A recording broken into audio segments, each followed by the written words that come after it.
Happy noon. Happy Wednesday. 9/18/2024. What the?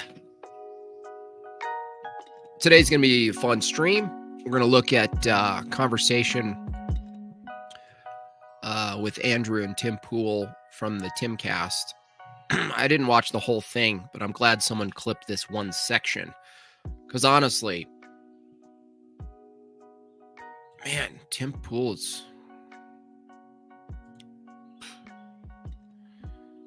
uninteresting.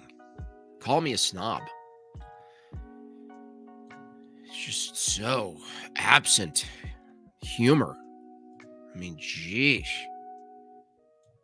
So autistic. Nothing against autistic people, you know what I mean? You know, you should be proud of what you're like. We are proud of what we're like. We are proud of what we're gonna.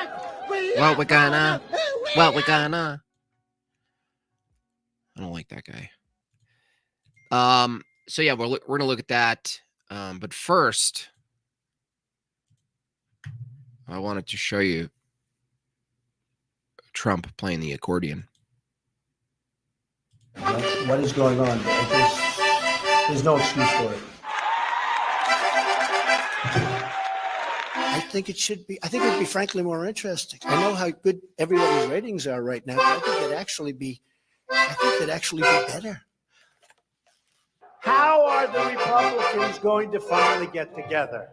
Where did all these people came that voted for Donald Trump? And he was all set. I spoke to him on the phone. Very nice guy. I hear he wanted that meeting with you as well. He wanted it. But we called. What's going on in Chicago? What is going on? I love the internet. W in the chat for the internet. I mean, come on. You could say anything you want. You could find the worst things on the internet. You could just say, like, the internet's like, you know, a collective demon. Fine. But don't pretend that that's just not progress and awesome. I love stuff like that. I just love it. Before we start in on the conversation, I saw this revival culture now. Now, this caught my eye. I don't know if you guys can read it there. What they say, revival culture now, on Instagram, they're out of Dallas, Texas. They say, we are to model the full expression of the original church in today's world as seen in the book of Acts, they write. Now, this is like the LL Cool J of outlandish performance art that you call whatever the hell this shit is. But that's what's so crazy. They actually have the gall to write, we are to model the full expression of the original church. Now let's take a look. What's the original church? Is it the fullest expression is this? Is it oh, look at that. Wait, what? Wait, what is that? What the hell is that? So you're like a superhero? I mean, wait until this guy gets a hold of augmented reality, right? And he adds in like the flares and the flames and the lasers to the show, where he's just throwing, you know, all Yugans. He's throwing fireballs from Mortal Kombat. How can you, I mean, what else we got here? Is this one? 1, 2, 3, you fall. Here we go. You're done. You're done. You're toast. You're out of here. This one's going to make you as mobile as you've been praying to be for the last 3 months. Uh-huh. Get back down there. You don't get up until I say so. Who is this? Demonstrate. If this says hashtag demonstrate, that's when you're in trouble. Get this baptism. Get the fuck out of here. Get this baptism. Yup. Get this baptism. Oh. Damn, clotheslined.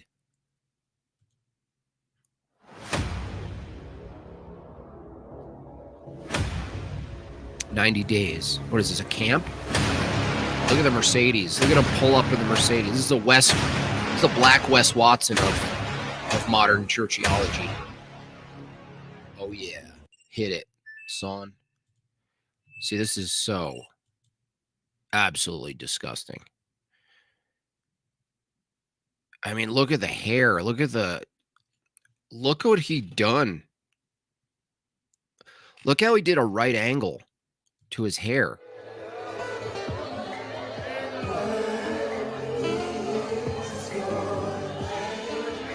The original. Guys, this is the original expression of the original church. Is he a singer? Is he gonna rap?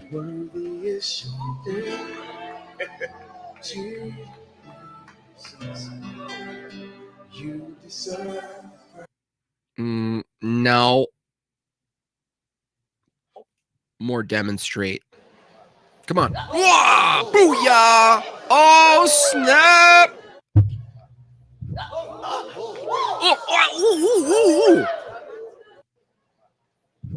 I can't. Just, how do you... Someone just said shit.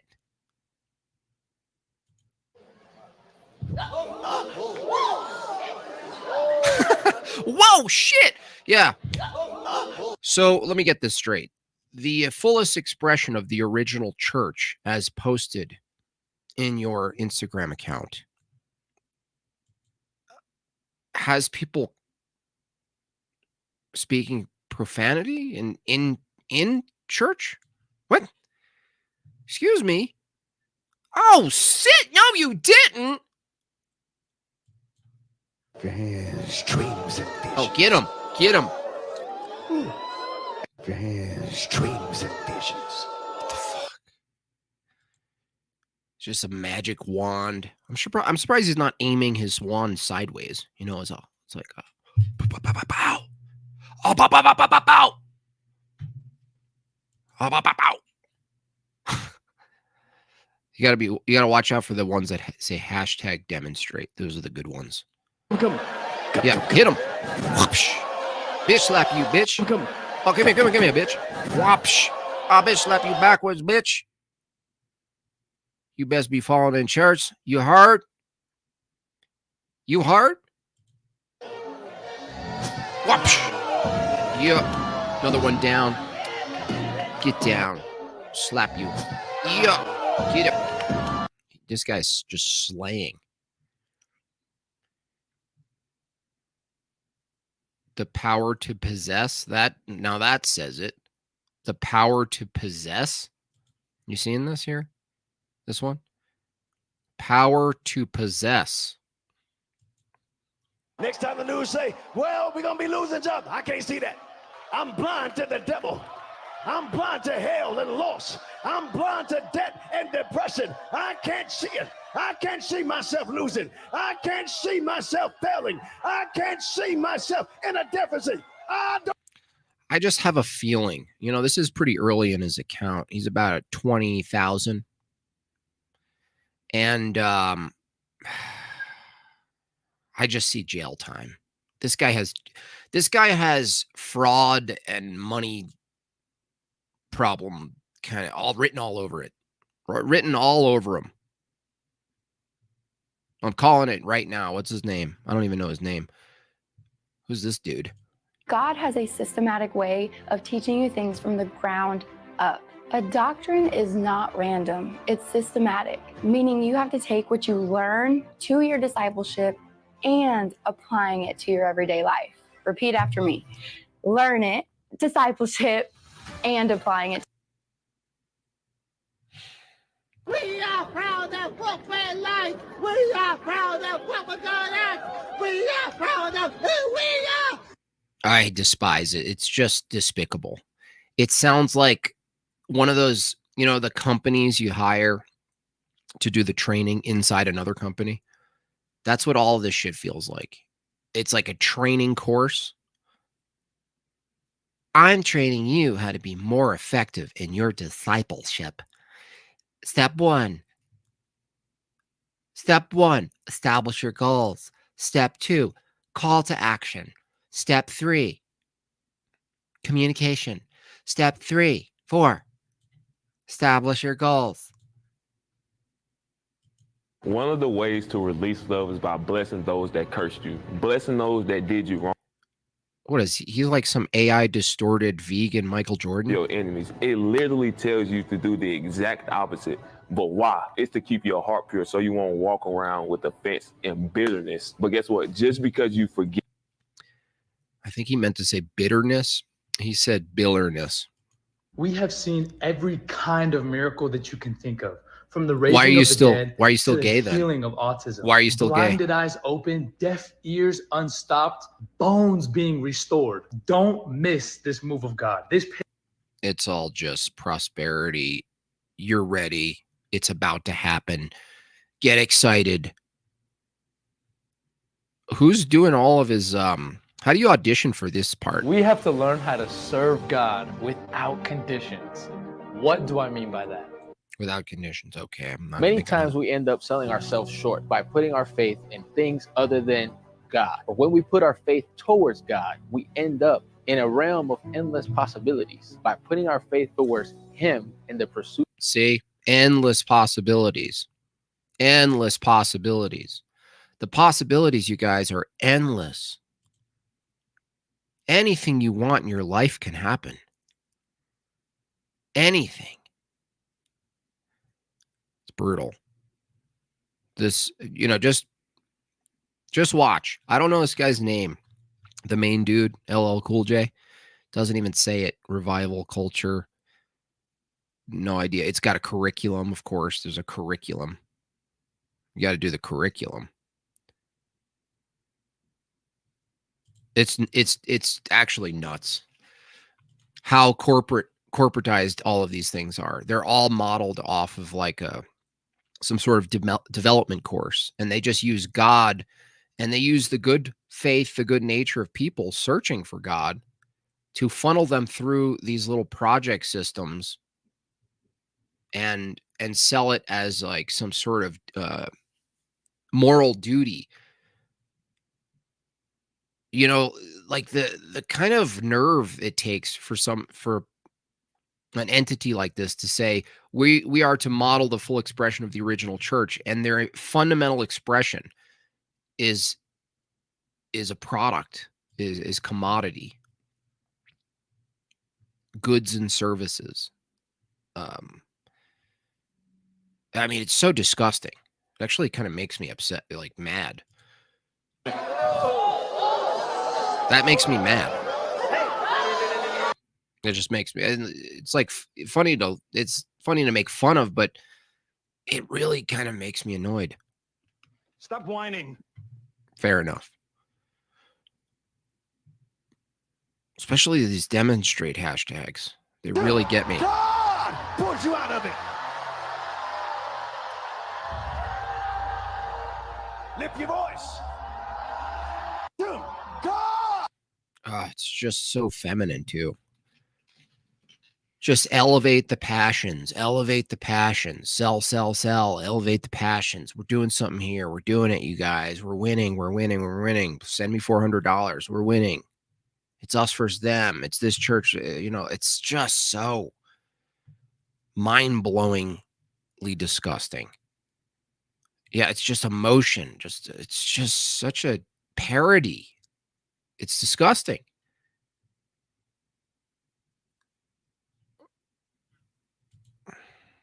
Woof. Woof. Woof. Shoof. Shoof. Woof. Woof. Shush. Shush. Woof. Shoo. No strength. Oh, cameraman done. Cameraman done. By the way, this is hypnosis. This is how hypnosis works. It's hypnosis is, as far as I've seen it and even participated, like going to early college or something. I went to a community college, and they brought a hypnotist in to the tiny little lunchroom or whatever. And it's all social, unsaid social agreements, basically. The agreement is you'll participate in this. If I see it's a problem, I'll remove you early. If you go with it, you'll get to the point where the amount of pressure put on someone, like the cameraman in that instance, to not fall, or to fall and not fall, as opposed to not falling, the kind of pressure, you can't escape the pressure of that. Watch. He just blows over the cameraman. The cameraman, he's his job. He has a paycheck. If he didn't fall, well, I mean, what would happen? I mean, this is the thing. It's like lying for a greater good. Like it's a greater good that I fall and I do the little show for the guy because there's a greater thing here. So everyone's just lying for some sort of greater image or optic of LL Cool J. But I think I'll revisit this guy. He's a fraud. This is fraudulent. And who's this chick? William Seymour went from being a server to reaching thousands. He dropped everything he knew and went to a church all the way across the country. A family that just wanted God welcomed him in, where he started preaching about speaking in tongues and signs and miracles, where he was preaching about speaking in tongues. That gets me really, I mean, I grew up around that too. That gets me pretty fired up too. Like they took a very specific time frame biblically where speaking in tongues, by the way, was intelligible. The reference is intelligible. And they ran with it as if it's some sort of like tradition or praxis for teaching, for the faith itself. And they just made it, they're like, well, we can just do unintelligible gibberish and that's the faith. He's pumping her, probably, which is probably why she's very dude-like. She on whatever, that's really funny. She should be. Anyway, this guy, he's got prosperity gospel written all over him. It's all a big show. It's pro wrestling in the name of God. Lord have mercy on them. But there's no way he's not going to be in some sort of legal issue. That's my prediction. He's not, he's still coming up the ranks here.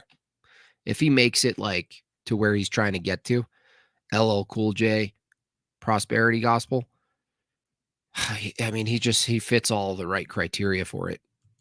Now, I know you've been soaking up all of this amazing content. Ew. Ugh. That reminded me of one of those invasive ads you see on like Twitter. Now, I know you've been soaking up all of this amazing content. Sign up now. Prosperity cams. Are you lonely? I know you're sitting there waiting. Are you lonely?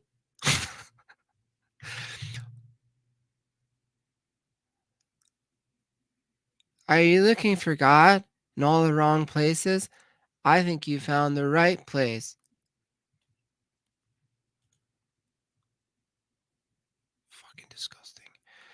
Brant, our resident Calvinist, thank you for that. Charismatic churches are a gold mine. They really are. It's so gross. I mean, the hair, though. Look at that hair. What the hell, dude? The hell is that upside down field goal of a haircut? What is that? I'm in Chicago. Dad is here. I'm sitting down. I have a blanket on my lap. And here illegally. In the basement, and I have my device. And it's like 11 p.m. at night, and I'm drinking Coca-Cola. He says, "You think I don't see you?" And then I'm like, I'm just sitting down and I'm listening to it. I don't know who's talking to. And then he says, "You have a blanket on your lap." And then he says, "You have a device on your lap, and you're drinking Coca-Cola." Oh, I'm totally messed up at that moment. That got close to his device. He says, say something. I couldn't say a word. I'm in Chicago. What are you rambling about, immigrant? What are you even saying? I was sitting in the basement, and I had a blanket on me, and I was drinking Coca-Cola, and I had a device on my lap, and I hear God say, you have a blanket on your lap, and you're drinking Coca-Cola.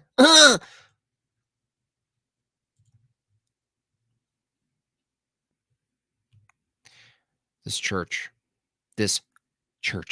Oh, another one. Hey, guys. So I'm pretty sure you've seen a lot of content on our page. Content. Don't worry. You can always come back. Look, I don't know about you, but I absolutely love coming on this page, looking at all the content, because you learn something new every time you listen to one of the teachings Apostle Jonathan Ferguson posts on this page. So always come back. What did you say? Meet me in the comments. Excuse you? And let's chat about what has been the most impactful post that you've seen on our page so far today. I look forward to checking in with you soon. What did you say? I'm pretty sure you've seen a lot of content on our page. Don't worry. You can always come back. Look, I don't know about you, but I absolutely love coming on this page, looking at all the content, because you learn something new every time you listen to one of the teachings Apostle Jonathan Ferguson. Apostle Jonathan Ferguson? Apostle Jonathan Ferguson? Oh, man, it's rough. This is rough. I had really no agenda. One thing I love about What are you gonna poop? this culture. This culture?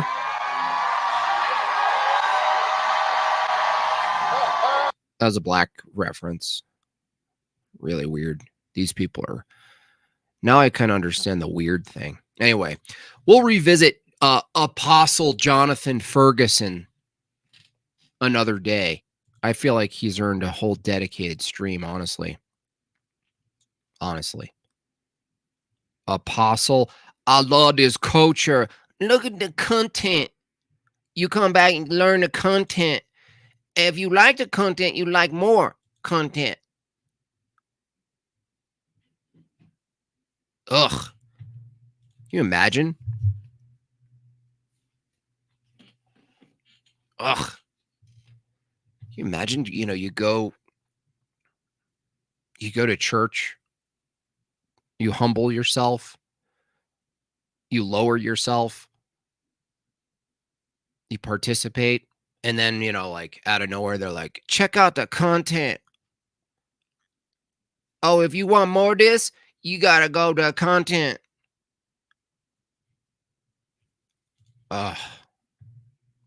Anyway. Let's go over to the convo that the stream is dedicated to, okay? The content culture. Oh, I love the culture. All right. These are really just constructions. I have the axiom that I have inalienable rights, and so therefore I have them. Disagree. Okay, and we can get into that in a second. But to finish my point, okay, based on this, we kind of suspend them all the time and then kind of pretend like we don't. We let cops be judge, jury, and executioner in many moments and kind of excuse them from it. Content. If there's something... Oh, and Apostle Jonathan Bertrand, he's going to do he's releasing his recipes on this page. Make sure you sign up early for Apostle Jonathan Ferguson's special pie. Check that content. Which is going on that's in such a state of emergency. We'll suspend the constitutional rights of people in a moment's notice. We'll send the Japanese to internment camps. We will do all of those things because we've done it. We'll suspend your constitutional rights in a second if we think we need to, which, by the way, that would be my argument for how I know rights aren't real anyway. But we will, and we just kind of excuse it. But there's a correction here. Government enshrined protections are not real. Rights that as we know them, are just things that we recognize as things of value to us. So, for instance, I usually define it as simply... Tim Pool has never thought about this before. He just said the government enshrined protections aren't real. Well, they're real. That's the thing. That's the construct. That's as real as you're going to get a right. But the other thing he's referring to as a right that's not the government enshrined protection is this thing. You have a right to speak freely. If you're in the middle of the woods and you're buck naked, you can say whatever you want. I don't know why the woods matters. If you're in the middle of the woods, you can do anything you want anyway. In fact, if you're in the middle of the woods and there's another person, he can't actually say whatever he wants if you're the superior force. So what are you talking about the woods? The woods is a terrible place to go to determine, quote, what's right, what's a right, what's a virtue. You know, if you don't have one that's eternally grounded, then going to the woods is a weird, that was a really bizarre turn of events. And he stays in the woods, by the way. You have a right to keep and bear arms. Pick up a stick, sharpen it, pointy stick. You can defend yourself. Ain't no one going to stop you. The question is, that's a capability. Why would you say a right if you can just say someone's capable of just doing X? They just pick up a stick and do it. So the fact that you can do that doesn't mean someone else can pick up a bigger stick or a rock and turn you into Piggy from Lord of the Rings. is when you get into conflict with someone else, where is that line drawn? So the reality is rights are recognized as Tim Pool. This is what happens. You take a little nerd like this. He started as a reporter or whatever, Vice, I think. Was it Vice? And he got into sort of like the networks of politics and what's going on, right? So he made a name for himself. Good on you for making a name for yourself. But he's elevated to this position where he probably what does he just assume he already has this figured out because of the position he's in? Now, I don't think there's any man who's immune to this problem, where if you suddenly gain some new status position, you know, you kind of lean into it. You maybe you become more certain than that is warranted about things, whatever it is. Fine. It's just that he's clearly hasn't thought about this before, but he thinks he's sorting Andrew out here. He thinks he's like, oh, no, I'm Tim Pool now. Can't you see where I'm at? I got this figured out. I mean, I couldn't have gotten to where I am right now unless this was figured out, right? Things that's kind of the tone can and must do to survive and maximize. I think rights. That's the end of it right there. That was the end of the argument right there. He said, whatever, let's go to the woods, whatever we can seek and find to maintain our own existence and survive. Well, excuse me. Do you want to list some of the things that might be justified in order to, quote, survive? I mean, why survive? What about thrive? Why isn't it thriving, right? Why wouldn't it be thriving to pillage nearby civilizations or towns or cities, take all of their stuff, take their women and children, get rid of the dissonant men, take their structures, find their technology, find their education, find their wisdom, take it, acquire. I don't understand what's wrong with that. Why wouldn't it be the case that someone could just declare that they have the right to do that? It's a force. And I think that You think rights are forced? Government Yeah, rights are protection. What do you mean? Who's that? Who's that bagel? Who's that bagel eating bagel? Rights are, You're rights are talking- forced. Wow. What is Tim Pool doing a troll where every sort of co-host woman he has on, that's are they a part of the show? I can't quite get the structure. There's always a redheaded woman on there who looks like some sort of, I don't know, Furby or whatever you call it. And then there's like this chick who's like has I write for NPR all over her, like, you know, the sweater and the glasses and the scraggly hair, and I'm actually working on my third book. I wrote an article on this thing. I don't understand I don't even understand why Tim Pool always has a woman on. I don't understand that. Why? Women don't even want to listen to women. Talking about government No. Or the hippie guy. Yeah, the other hippie guy. I don't know where I don't know what. Did they know each other? Were they in a band? You know, nothing against Ian Crossland, but I'm still uncertain how this all came to be under some sort of like merit system. I just don't understand it. I just don't understand it. Jim Bob, you should play Tim's emo music under this so you can cover him. Well, no, it'll strike me. Oh, I can only cover Tim Pool if I play the music. Is that what it is? That's funny. I'm talking about period. I'll explain what I mean.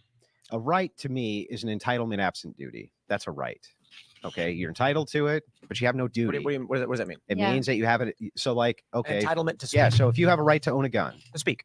no, hang on, let me finish. If he's you have a right autistic. to own a gun, do you have a duty to own a gun? But do you have a duty to speak? Well, dude, just stick with the gun thing. Andrew's like, this is basically like talking to my dog.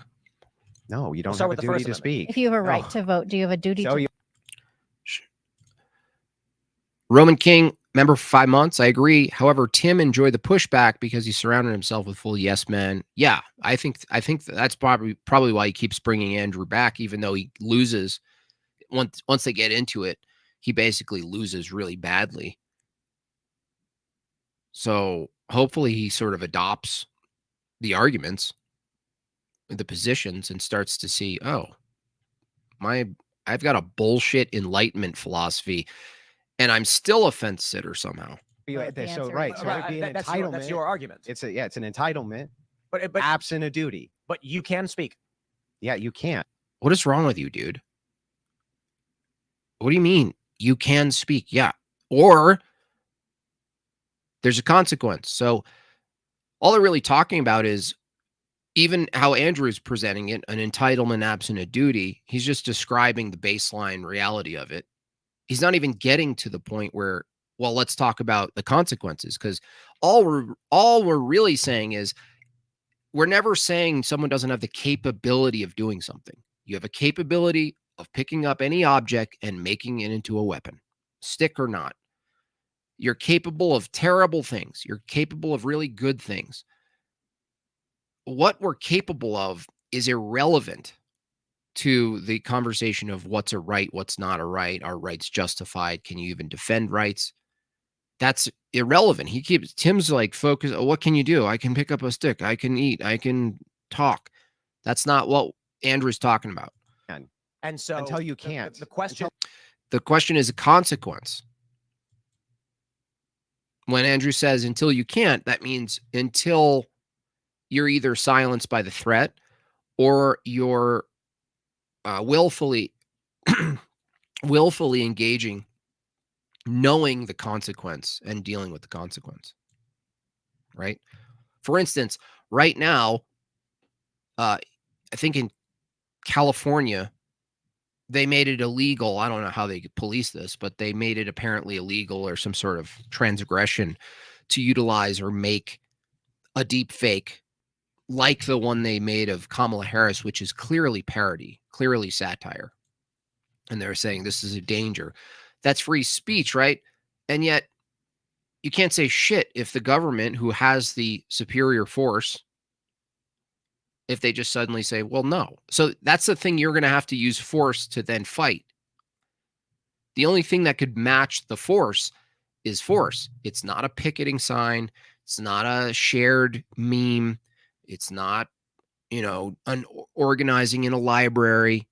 Ultimately, Andrew's pointing to, there's always just force. So the only question is, which I wish he got him to this point, and he maybe will chip away at the old blockhead, Tim Pool.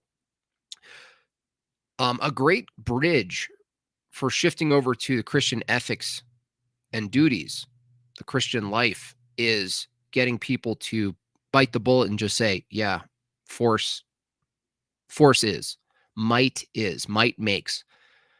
So if we agree might makes, all we're really debating, the only important thing to debate is who's informing the use of force, who is the governing philosophy of the one who holds the force? Because all we're really asking is, who's got the force? You know, when the Democrats are in power, we're mad. Why? Because they have the force. When the Republicans are in power, the Democrats are mad. Why? Because they have the force. Force you have. Use force. Mike Def Leppard, thank you. 21 members, months. Thank you, Mike Def Leppard. Shout out to Mike Def Leppard. Don't tread on me, aka please don't use force upon me. Yeah, it's a suggestion. EBT says rights and entitlements are different.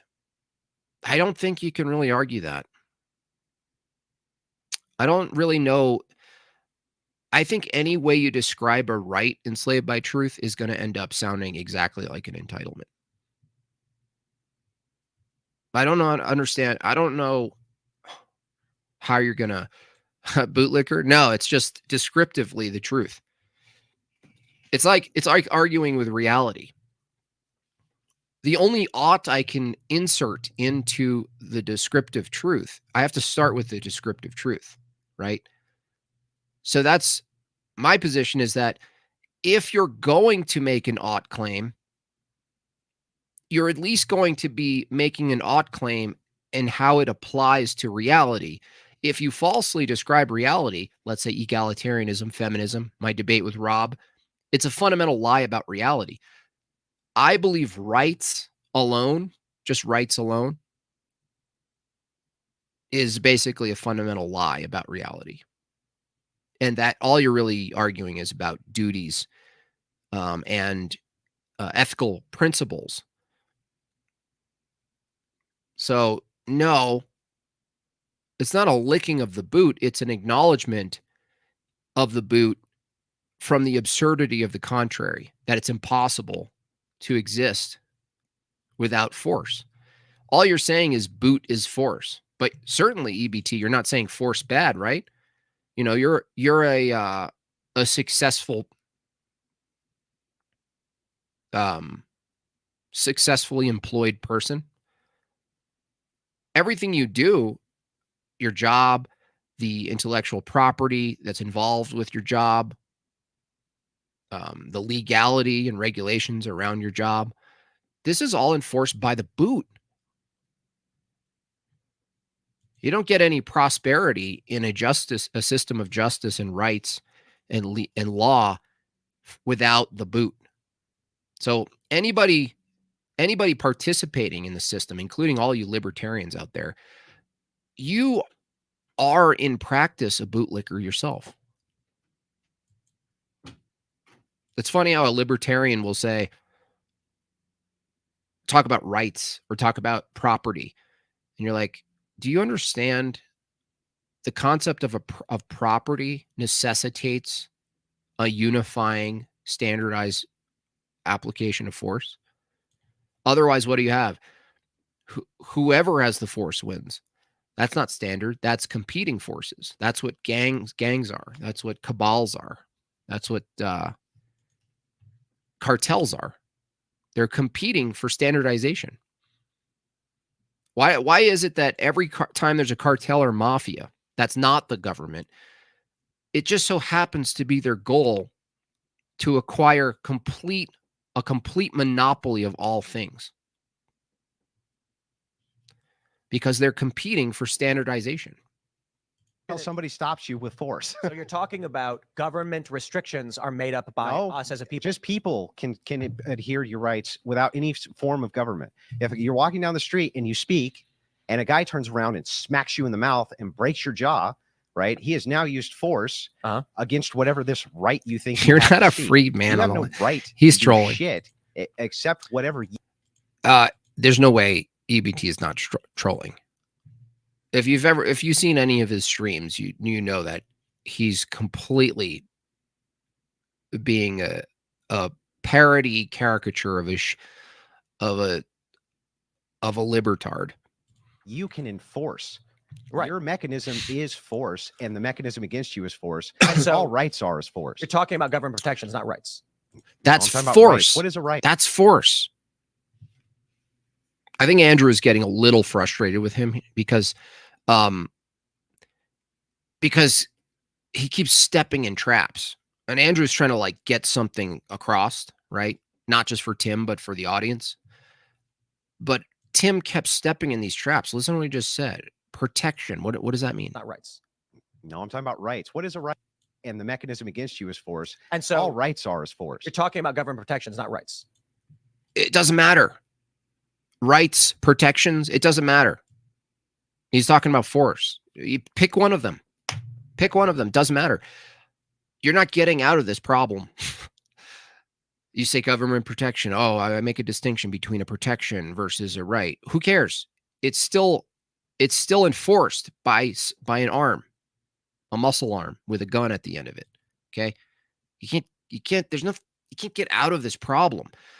He's trying to define new things to squirrel out of the problem. And I don't understand what the problem is here. This is what's fascinating to me. People like Tim or centrist, libertarian leaning people, they have such an aversion to just stating the obvious, discernible, demonstrable, historical truth of the matter across time civilizations, is that force just is. It just is. Force is, if you try to make force not, you're using force. So force is. It just is. This is a descriptive truth. That's not an ought claim. Okay. I think this is why they get in trouble, because they have a nervous reaction and they feel like they're appealing to something that's wrong, which is a good sign, because we don't argue force is the moral good. That force itself, however you use it, is a moral good. The argument is, can we please just bite the bullet, everybody, and say baseline truth about reality, no meta-ethics involved. Force is necessitated around every corner. Okay? Why is that so hard to just be like, oh, Andrew, I understand what you're saying. Why does he fight this so much? There's some other underlying philosophies defending, because he's dealing with what he thinks are the entailments, which confuses them, because then they think Andrew's saying, well, let's get to I'm saying an ought claim about the entailment. When someone explains that force wins, force is, they're not saying it ought to be the case that we just use that all the time. That's not what we're saying. That's not what's going on. But they think it is. So they just get nervous and squirrely. They're in like a resistance mode. Stop resisting. Just accept the descriptive truth first. The circle is round over there, right? That tree is 30 feet high. These are descriptions. No, I'm talking about rights. What is a right? So it is an intrinsic moral function. Well, okay. Or intrinsic meaning what? It means again, I'll try to explain. If you're born and you live in the middle of the woods, there are things you can do. You can. That's it. That's your intrinsic, like, moral imperative. Is you're in the woods. You're in the woods. You can do anything you want. You're in the woods. What? Hunt for food. You can defend yourself. You can speak freely. Now, what we've done in the United States, unless you're born blind and you can't talk, right? Then where does your right to? We're in the woods. I'm in the woods. To speak, right? But you still have the. He's never been in the woods. By which you are allowed to do it. Yeah, but what makes it an intrinsic right to be able to do? Like, where does this idea come from, other than you axiomatically kind of just say? You say because evolution. He said, dude. He said evolution. Evolution. Right to do something. It's part of it's part of a evolutionary biological structure that resulted in the survival of. Okay, so is grape. So is pillaging. So everything the Vikings did. Any sort of like imperialism. Anything you could just argue. How could this is why evolution is such a terrible take, especially when you're trying to argue something metaphysical. Like virtue ethics, Christian ethics, rights, duties. There's nothing you can point to as a behavior or a thought or a sentence that isn't necessarily some sort of survival mechanism for evolution. It has to all be that. It can't. There can't be some things that aren't. You wouldn't be able to discern those things. So that was a big F. Tim Pool going safety route, right? To the masses who generally just kind of accept evolution or some weird abstract version of it. If you're pushed into a corner on something like this and you just say, well, evolution, well, now you've just accepted everything. The moment you say evolution, because evolution, you've accepted everything that's ever happened. Post-diction, you find appalling.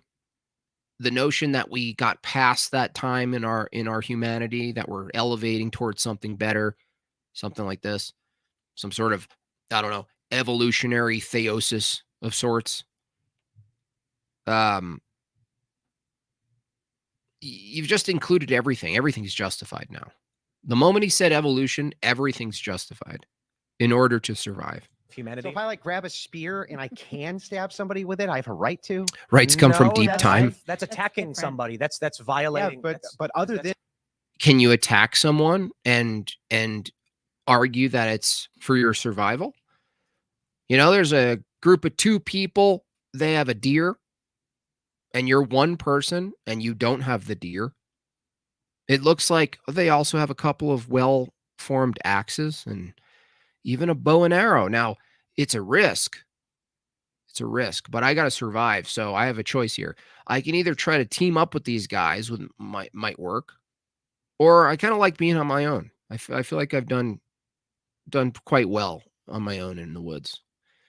I'm actually going to go for it. I think if I hit the one guy in the head with a rock and do a good job, I'll just have the other guy, and he's the one sort of holding the deer. So I think I could take him. That's in the woods, Tim. then an axiom of you shouldn't do that because I just don't feel like you should. What makes it intrinsic that I don't do that? That you don't go and kill another person? Yeah.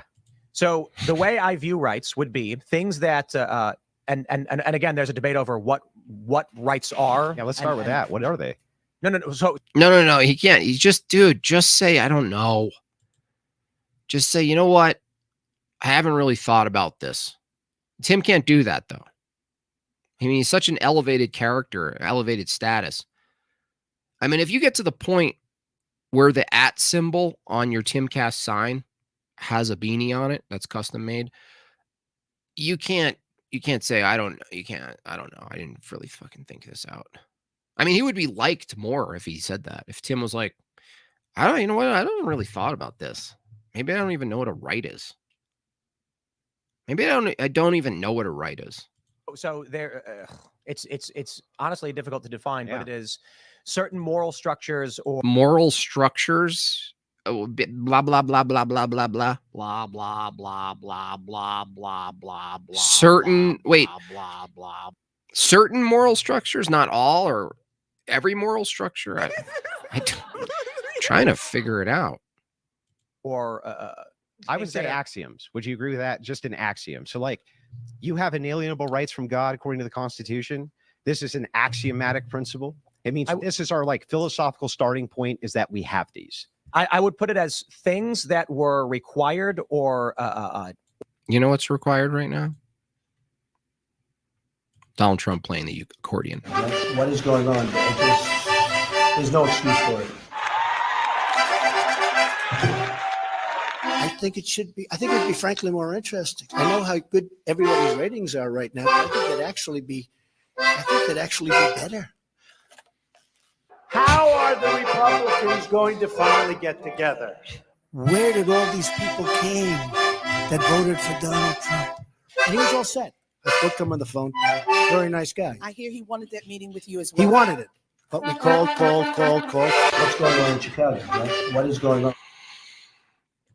Okay, I just need that once in a while. Oh, let's continue.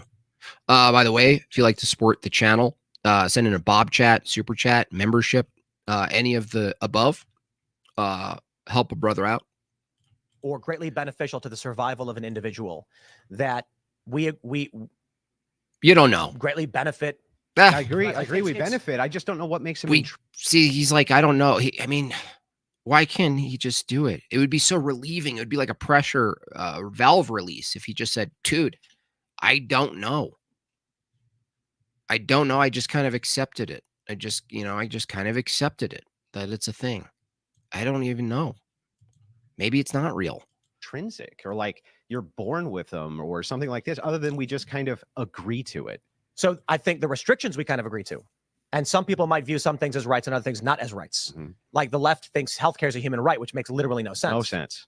But it does make sense from Tim Pool's view, because he just said things that you need to survive. I mean, you do, when it comes down to it, you do need a response to an ailment. We just generally call that healthcare. in terms of your ability to speak, you can walk around, you can speak. To defend yourself, you can pick up a stick, you can defend But yourself. this goes back to the same argument. You can I can grab a spear and murder somebody. I can do that. Why don't I have a right to do that? Because you're causing harm to another person, which is a detriment. But why is that valuable? Why is other, so why are overall, other people Shut up, Bagel. so valuable? Shush. Just stop, sweater lady. Just stop it. Stick to the Pinterest, best food, what do you call those little plates of meat? Best charcuteries in Los Angeles. Just stop. Well, why would that be an intrinsic value? So like I can one would envision a result in the planet, end of for humanity, instance. and one results in the expansion of humanity. No. Guess what? All you need is one hypothetical here. Hey, Tim, is it logically possible and practically possible that organized systems of grape could result in the expansion of humanity? The answer is yes. Well, no, both can result in the expansion of humanity. Right, but absolutely not. You're completely wrong. No, I'm completely wrong. He's not happy here. Tim Pool is not happy in the hot seat, even though he needs it. He probably knows he needs it, so he wants it because he's not challenged. I mean, if you watch this show, when someone like Andrew's not on, like I watched when Andrew's been on, I watched when Jay's been on, and for the most part, Andrew and Jay have been bored because they're talking about such like, I don't know. I don't even know how to categorize it. Just superficial, run-of-the-mill stuff, which is maybe why the show is so popular. But they always bring more to it. They challenge, they elevate like the inquiry. What are we actually dealing with here? Are we just kind of passing time here? Are we just hanging out in a cool studio at skateboards? I mean, what is it we're actually doing? And so he gets pressed and he's like, oh, that's different. And you notice it in the comments. They're like, oh, this is a different episode. Like when Jay was on, it was like, oh, there's a noticeable difference in the episode. But you have to be slow about it. You have to like be invited back. You have to earn trust. There's a whole game to this, but it is frustrating to watch because he's just so arrogantly stubborn. Right. You are wrong. Self-defense can result in expansion of humanity if you're using destruction for the purpose of ending something that is destructive. But if you are wantonly going around murdering people, you're actively reducing and harming humanity. Well, okay, but that doesn't mean So it that doesn't- you couldn't expand humanity by harming people. You could. There's So the nations that argument do of this all the self-defense time. is there are things that we He just avoided that whole thing. Andrew just gave a defeater. There's examples and hypotheticals. I just gave one where the means by which you expand humanity could be very well a violation of said rights and autonomy. I mean, simple. we believe we must be able to do for the betterment and survival of humanity. Yeah, but when I'm asking you this question, right, I'm asking the foundation from which you say, I have the right to speak or write. We or need to be able to things in like order to this. survive. You because you need to do something. So I'm not sure how that means you have a right to it, though. Okay, so speech is not Like you have just to saying eat. words. You have a Speech right is- to eat. Yes, 100%. Really? You have a right to do that? Why would you Yes, not you don't have a right to own. So if food. I Shut have- up, bagel lady. Just stop. Stop it. Why is she there? to eat, otherwise you'll die. Yeah. I mean, does Tim Pool do that for like cool egalitarian points? It never adds value. Well, why wouldn't you have a right to eat? Yeah. I don't understand. Do you have a right to breathe? What about breathing? This is Wow, that's really good. Shut up. If you're going to have women on, at least make them good looking, Tim. Why would you put this monstrosity in the corner? We're already not listening. Even if they're beautiful, we're still only 15, 16% listening. Even the women, it's not just men. It's not like this is like some men. The women don't want to listen to women. But seriously, you're going to, what are you doing? Get yourself together, lady. You look like the early sort of like literary feminists. Where they're like, I will not engage with this expectation of me to be, well put together and sitting straight up and smiling and, beautiful. I will not. I will be on Tim Pool and I will look like one of the fat chicks from Girls. And you will not stop me. You will not shut me up. Nuh-uh, not today, honey. Just stop. These are good questions, right? Again, I don't think you understand. We're talking about intrinsic behaviors that are required for survival versus the government and humans deciding what we shouldn't have. I don't think we're speaking past each other. I'm so asking unappealing. What makes them intrinsic. It's When like, you get say, it I have a right together. to eat, okay? If you don't, you'll die. If you have if that guy has all the food over there, you no longer have a right to eat. We're not talking about your right to steal from others. What are you talking about then, Tim? What could you possibly be talking about other than I have a right to this and you don't have a right to take it? It's an entailment. He doesn't even know what just a basic entailment. If you say I have the right to this food because I have it, someone says, well, that's interesting you use the word right because I have a right to try to take it. I don't understand what's controversial about this, Tim. Why is this so hard? If you are standing in the woods by yourself, if you're standing in the woods by yourself, eat that mushroom. Okay. Wow. You really got him there. Are you proud? We are proud of what we like. We are proud of what we're good at. We are proud of who we are.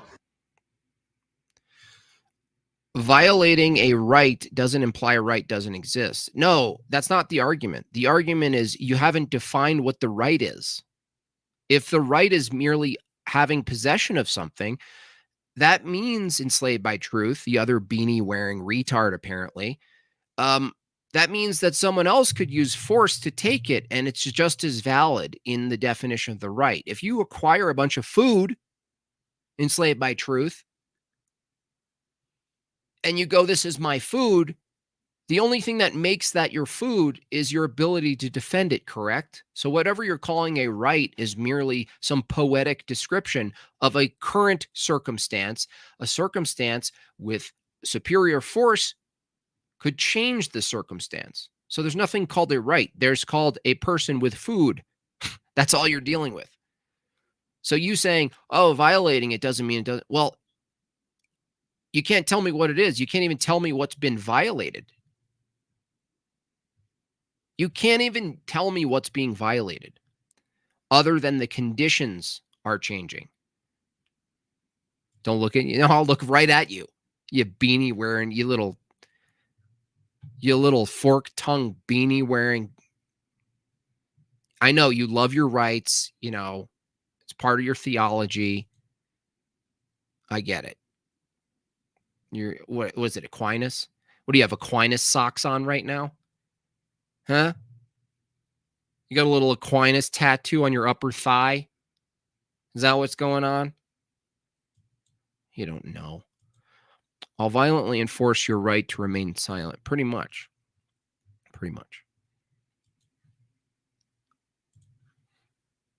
Got it. You can eat the mushroom. Socks with Aquinas. What makes it a right to eat that mushroom? And what makes it not a right for guys standing next to the mushroom to say, I have a gun? I love the mushroom reference because Tim Bull looks like a mushroom. Do do do do do do do do do do do do do do do do do do do do. And I don't want you to hold eat on. that mushroom. You're now once again talking about laws and restrictions. Yeah, okay, but my whole theory is that rights themselves are force, and that's all they ever are. It's just your ability to use force to do thing you want to do. I think you're just making you call an that a argument right. I call rights things that are essential to the survival of humanity. So grape, if it was essential to humanity that grape was necessitated, that would be a right. It's over. It's over. Now I get that Andrew, it's easier for me to view it from here, right? After the fact. But Andrew is zero focused in on like a goal. Like clearly he had a dialogue tree internal in his head trying to draw him to some conclusion. But what he just said right there is so fatal to his own position. I call rights things that are essential to the survival of humanity. So you have a right to your heart beating and your blood flow. Essential, right? Essential. Okay. What if it's essential to humanity to procreate and there's only like 500 people and all the chicks are like, no. Game over, dude. Game over. Flowing and to blink and to yes. Okay, so if you now you misunderstand because once again you're talking about government again. How is this government? It doesn't need to be government. If you are standing in the middle of the woods and your heart is beating, you're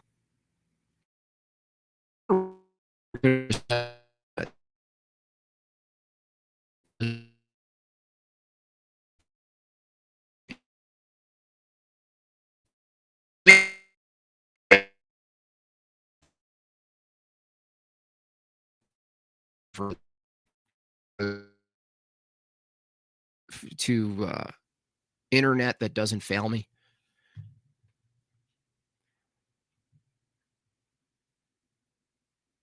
That's a good point. Who just said that? Speech isn't essential.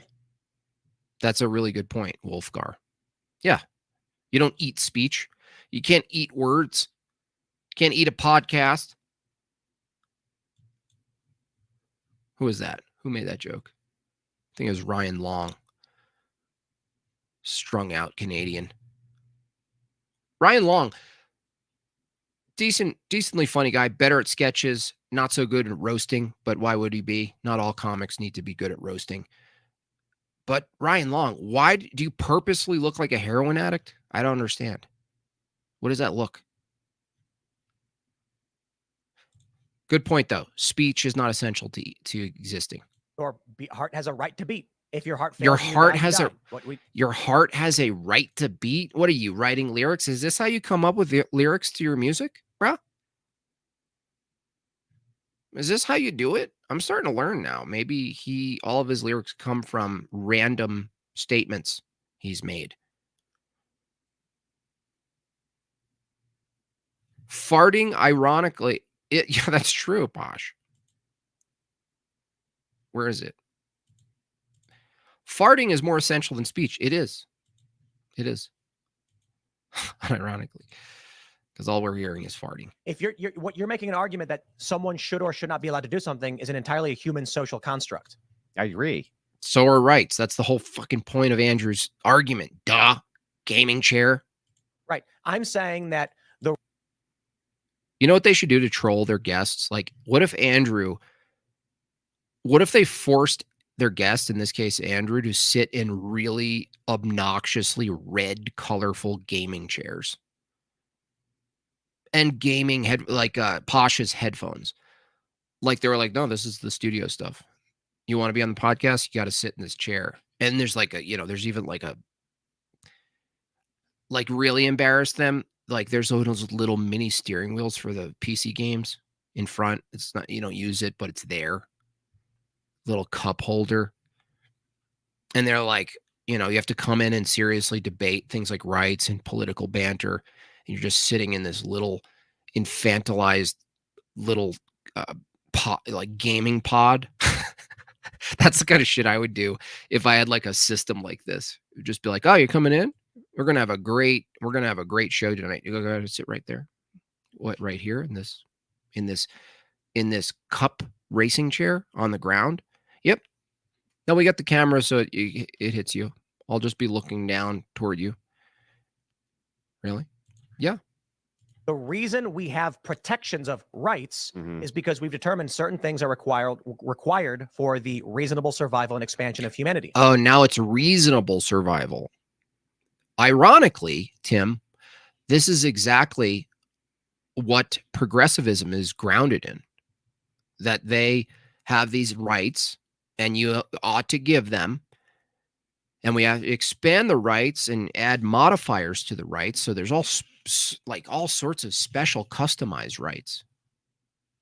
There's all sorts of special rights.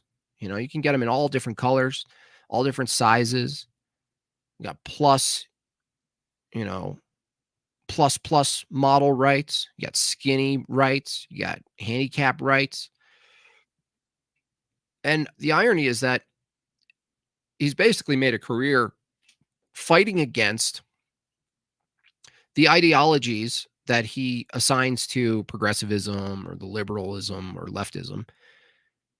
And he still is failing to understand that there is a connection between his starting axiom and the kind of developed policies and philosophies that he often engages with in opposition. It's so bizarre to me. The same thing with James Lindsay. Now, I can't wait for like someone like Andrew. Jay is engaged with James Lindsay, but he has to do like a slow approach. You know, Andrew's like the bad guy. And Jay might be the mean guy, but he's not the bad guy. Andrew's the bad guy. So, you know, you expect it. Like he can lean into that. Just go right for the attack. Jay has to kind of do it in like a professional way, kind of. But I hope one of them faces off, because I see the same problem. James Lindsay posts like compulsively posts Twitters, photos of his own tweets. And he's doing this preaching to the choir, and yet the things he's pointing out are all logical conclusions of the philosophies he's holding to be true and good, which is all Enlightenment bullshit. Now, Tim Pool's the same. He's just apparently less versed in testifying to the faith of Enlightenment theory and all of its gadgets. You know, it's just it's a total shit show. But I don't know if there's any way Tim could have this exchange and go home at night and go, I won. I don't understand how that's possible. Yeah, I agree. We agree to those things, and we act as though they're right. And the Bill of Rights. Thank you, Montana Moser, for supporting the channel. $10 super chat. I appreciate that. What is their thinking when they say that's just a human construct? It being a construct means it's not true. Well, that's what's so funny about it. Like, if you argued against the Troon stuff, the fact that it's a social construct, it's not the best argument against something, because it would be true for rights. It would be true for the justice system. It would be true for perhaps even money is a decent example. Now, money is a little harder to argue, because even though money itself, what we call money, is a construct, it's not necessarily a construct, the things that it represents. So me being able to work metal and make a ring from nothing for somebody, that is a skill, and it has a material aspect to it. So it's not a construct, but the thing that is representing the exchange of the value might be a construct. James Lindsay has a head in, does he? See, I wouldn't even know if that's true or not. I would just be like, that makes sense. Lindsay knows we're in stage 4 cancer in our society, and his solution is to go back to stage 2 cancer. That's a great way of putting it. That's a really great way of putting it. It's same with feminism, right? All these chicks. Oh, we saw the first, like, who is it? Brett Cooper, their little, the Daily Wire's little Ben Shapiro in a skirt. She's all, oh, feminism. I hate modern feminism. And she is feminism. Oh, I hate modern. The modern one is the really one that went bad. What are you talking about? It's just the logical consequence of the previous. You think it's not connected? You think You think modern aggressive stage 4, stage 5 feminism, these waves, you think they don't, like, what is a wave? A wave comes from a larger body of water. Even the term wave shows the insanity of their view, trying to isolate a wave. Oh, the fifth wave is really terrible. It's all connected to the previous ones. The hell are you saying? What are you even saying? And they trot her out, the Brett Cooper chick, trot her out onto these podcasts talking about, oh yeah, the feminism. I knew, and now I really want to be successful and be a mother. Take that, feminism.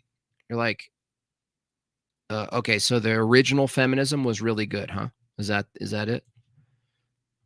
But I don't think rights themselves exist. The Bill of Rights is a recognition The of Bill certain of things Rights. that we do for the betterment of survival that must That's be right. protected from Right. government. Now, if you wanna Maria argue the Abramovich, amendments in the Bill right. of Rights are nonsensical, fine. If you want to have a moral argument or a philosophical argument about what is required or intrinsic to the survival of humanity, by all means have that argument. But rights do exist. It just means some Andrew people wants might a not agree cigarette. with- Andrew, people don't know this, but in this little exchange, Andrew is wearing one of the NASA tubes that pumps water, but it's just liquid nicotine. Same system, though. Same system. They that technology wasn't destroyed. It's been preserved, and you can buy a kit online. We can skip that could have been a good conversation, actually. Now, Tim Pool's too nerdy and too autistic. So that could have been good. It definitely is a good premise that could be really fun. But I think it was wasted on Tim Pool, unfortunately.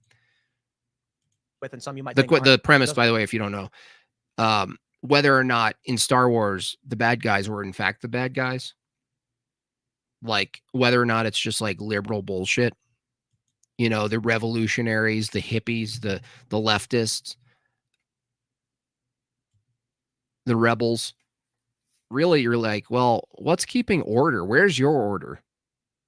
Where's your order? Nowhere. Fucking making friends with Ewoks and shit. Oh, we all live together. Bunch of freaky animal furry lovers. Bunch of robot lovers.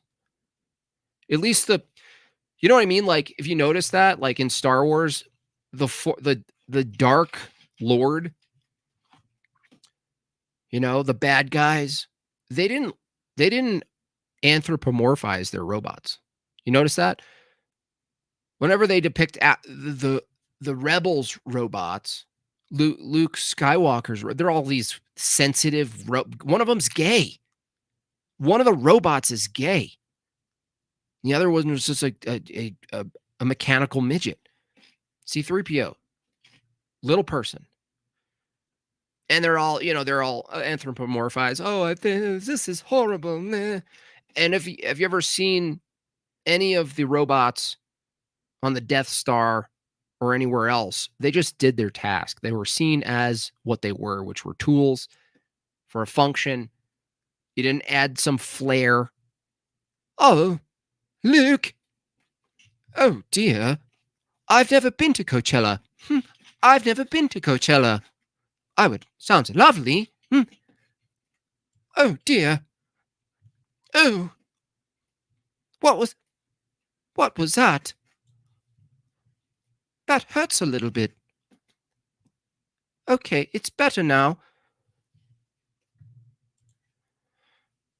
Those are philosophical debates. Yeah, but when you say exist, right? Do you mean outside of your brain they exist, or do they only exist as a construction of your mind where you say, I have a right to do X? If we observe creatures in the wild, we will see them required to do things to survive. Wow. Yeah.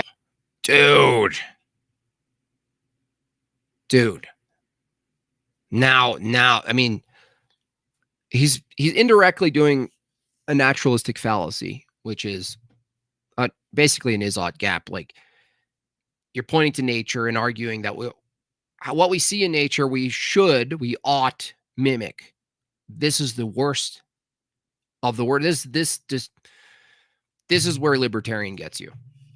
Honestly, there's no way Tim Pool has thought this through at this level. He's never had this kind of level of questioning, which is depressing. It's just depressing to be in the position he's in.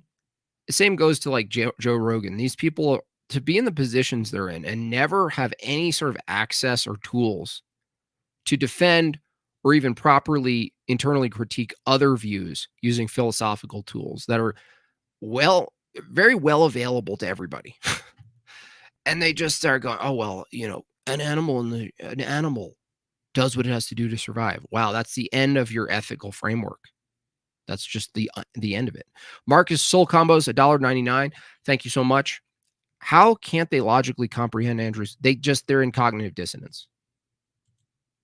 They're in cognitive because they're skipping to what they think the consequence is. So they're engaging with the scary monster that is the consequence that might is. They're seeing ahead and they're avoiding the end of the race here. They're like, no, can I still race? Can we talk about this other thing? And Andrew's like, well, I'm at the finish line. I'm asking you to just join me at the finish line. And they're like, no, I don't want that race. You know why? Because the resistance comes in because the entailment, the logical conclusion of all of this, if you just accept the first premise that might is, then they think that means you're arguing for what should be. Now that makes sense, given that Tim Pool just appealed to nature the way things are and made a jump to how it should be. If Andrew is presenting another way of viewing reality, that force just wins in nature, well, it makes sense that he would resist it because we just saw him make an ought claim indirectly, but it was there about nature. So does that not make sense? If he made that claim to nature, about nature, if he based his ethics in nature in that moment right there, and if Andrew's description of nature is right, does that mean Tim has to now ground his ethics in the more accurate description of nature? Well, of course you're going to resist that. Now, Christianity solves this, of course, but you can't solve a problem that you reject as a problem if you don't even see it as a problem yet. Jim Bob Shoulders, $4.99. If Tim defines rights as necessities for life, ask him if we ought not violate them. If the answer is yes, yeah, that's right. That's right. That's all it is. It's just a constant is odd or naturalistic fallacy over and over again. Tim is evolutionarily precluded from grasping this topic. What don't you understand? It's certainly frustrating, but you can see him battling it. Yeah. Okay. So if you inhibit those things, they will die. So if rights protect to you, those things. So the rights to you just mean things which are a requirement for your existence? And typically we define them as such because they transcend the basic obvious things like breathing and drinking water. Owning a gun isn't a requirement to your existence. No, defending yourself. Neither is speech. Yeah, but if a bear comes in the middle of the woods and you don't have the ability to defend yourself, you cease to exist and humans cease to exist. So humans do defend themselves. Then as human society, we've decided this should be protected. Otherwise humans will. It's like Tim Pool really thinks he has an angle here that's established. Cease to exist. Yeah, but why? Okay, but this makes no sense, right? So if all right certainly does, he says, Tim, is thing X which is necessary for the survival of a man, in this case blinking and breathing and eating and pooping and whatever. Correct. You have the right to poop shall not be under, because you have a right to do that because it's like something you need to do to be alive. Right, but you can't poop on someone's floor. Why couldn't you extend that to literally everything? You need healthcare to survive. You need guns to survive. You need a house to survive. You need everything to survive. I think we should move on, but I think the challenge is, I don't know if you're unwilling to understand or what. Oh my gosh, you seriously? What a projection, Cope. You have no right to take other things. Why? People No, why? That's the assertion. So apparently Tim Pool says, no, I don't know what a right is. I can't define it. Check. Well, I look to nature. Well, what are you talking about? You said what happens in nature is based, whatever happens in nature. That's when it was a necessity. Okay. He just said now contradicted himself and said, you have no right to take my stuff. Hello. I do. If it necessitates survival, if it was necessitated for survival, I mean, that you've just ended your own argument. If that's all Andrew I'd have to say. If it's for survival, can I? He'd be like, well, to take their labor. You have no right to force a doctor to perform surgery on you, but you certainly have a right to ask him for it. Those are just assertions. yeah, Like, you capability just or right. assert Yeah. these things as though they have. That's all. He keeps doing the same thing. Capability and right. Capability or duty. Capability, it's so tiresome because he doesn't understand the distinction. Now, maybe that would be a clarifier for Andrew in this position. I'm not talking what I think he did it once, though, to give him credit. He I think he made the distinction. We're not talking about what you're capable. You can do something. Big deal. But that seems so obvious to make this distinction, but apparently not, Posh. Have They a can't epistemic foundation. Can't from which grasp it. You can make the assertion. Based on where do you make the assertion that you're not allowed to do X other than because Tim Pool's preference is that you don't? And I'm literally saying you're talking about laws and social order right now, not human behaviors for survival. I think human behavior. It's worse in human behaviors. What are you talking about, man? It's worse. You think no, it's worse in nature. If we're in the woods, it's worse. There are no laws. There's nothing. It's lawlessness. What I don't understand. Why does he think that distinction works for him? That's worse for him. That's even worse. Behaviors are laws and social orders. I think that's this. You're saying the same thing. Do I have the right to call the police? They would be punished for not responding. How's a doctor different? That's true. From that view, that's true. No, if a person was in the middle of the woods, they'd be foraging and looking. It'd be funny if you find people who were, I don't know if this might be the case some places where people who are so overly concerned, what do you call them? They think everything's wrong with them all the time. And then they kept bothering the doctor. Like they could be like charged. Well, they are charged for the overview or whatever, the initial doctor appointment. But that would be funny because you can get fined for calling the police over and over again and just like stealing the resources. But apparently you can't necessarily if you do that to the medical system. For food. Yeah. What does that have to do with Which what is I just weird said? because the medical system is way more crucial and urgent than police. Talking what about the government human can and can't do. I'm talking about what humans need to do to survive. Yeah, Hypochondriac. Well, humans also thanks. have to have other humans around to survive. And so this is communication is essential. The right to defend yourself is essential. The right to secure your possessions is essential. No, communicate. Did you say communication? What the hell? Wait, did he just say communication is essential? Okay, so internet is a right. Good internet that doesn't shut down at 2 hours and 30 minutes is a right. Fine, I'm down. Essential. These things, without them, humans cease to function properly. And then you get the Soviet bloc, you get starvation. If our smoke alarm goes off in our building, but it's a false alarm, they charge us $750. Yeah. Yep. Or accidental alarms for like when I owned a store, the alarm went off on accident. Police showed up, got a $400 fine. You get genocides. It's and also this is a just detriment it's to. a Shut up, late. Hey, listen. You look like a pile of clothing. Someone put glasses on. It's like my kids play with like a pile of junk, and then they put like glasses on the junk, and like, look, it's a librarian. Get it together, lady. Get it together. Okay. States that we have natural rights. I mean, I agree with that. That's a huge part of I it. agree with that. I agree with that. That in the United States, we agree.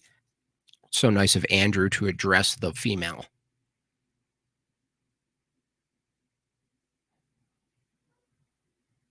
So very nice of him. I would have just stared straight ahead at Tim. I would have went like this.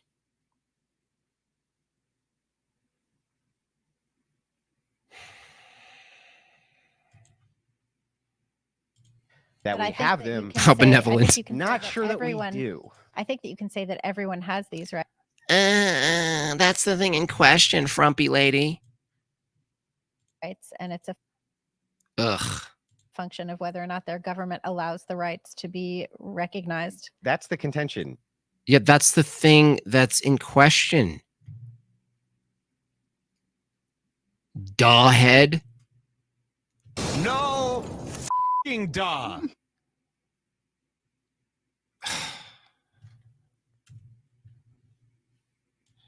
stupid face. Big stupid face. What happened? What the hell happened? It's all going down the drain. Our country's going to hell in a handbasket. Nobody will have the fun I had. We haven't got the country we had when I was raised. Seriously. I'm starting to agree with that guy. Man, just stop. You don't need those glasses. When you So- say, I think everybody has these rights. Yeah, that is my belief. Yeah, it's a belief. Wow. Let's just restart the whole fucking conversation back to square one where he started it with Tim. See, I gotta commend Andrew. He has some freak mutant level of patience. I would have thrown a fucking anything that resembled a dart at this lady.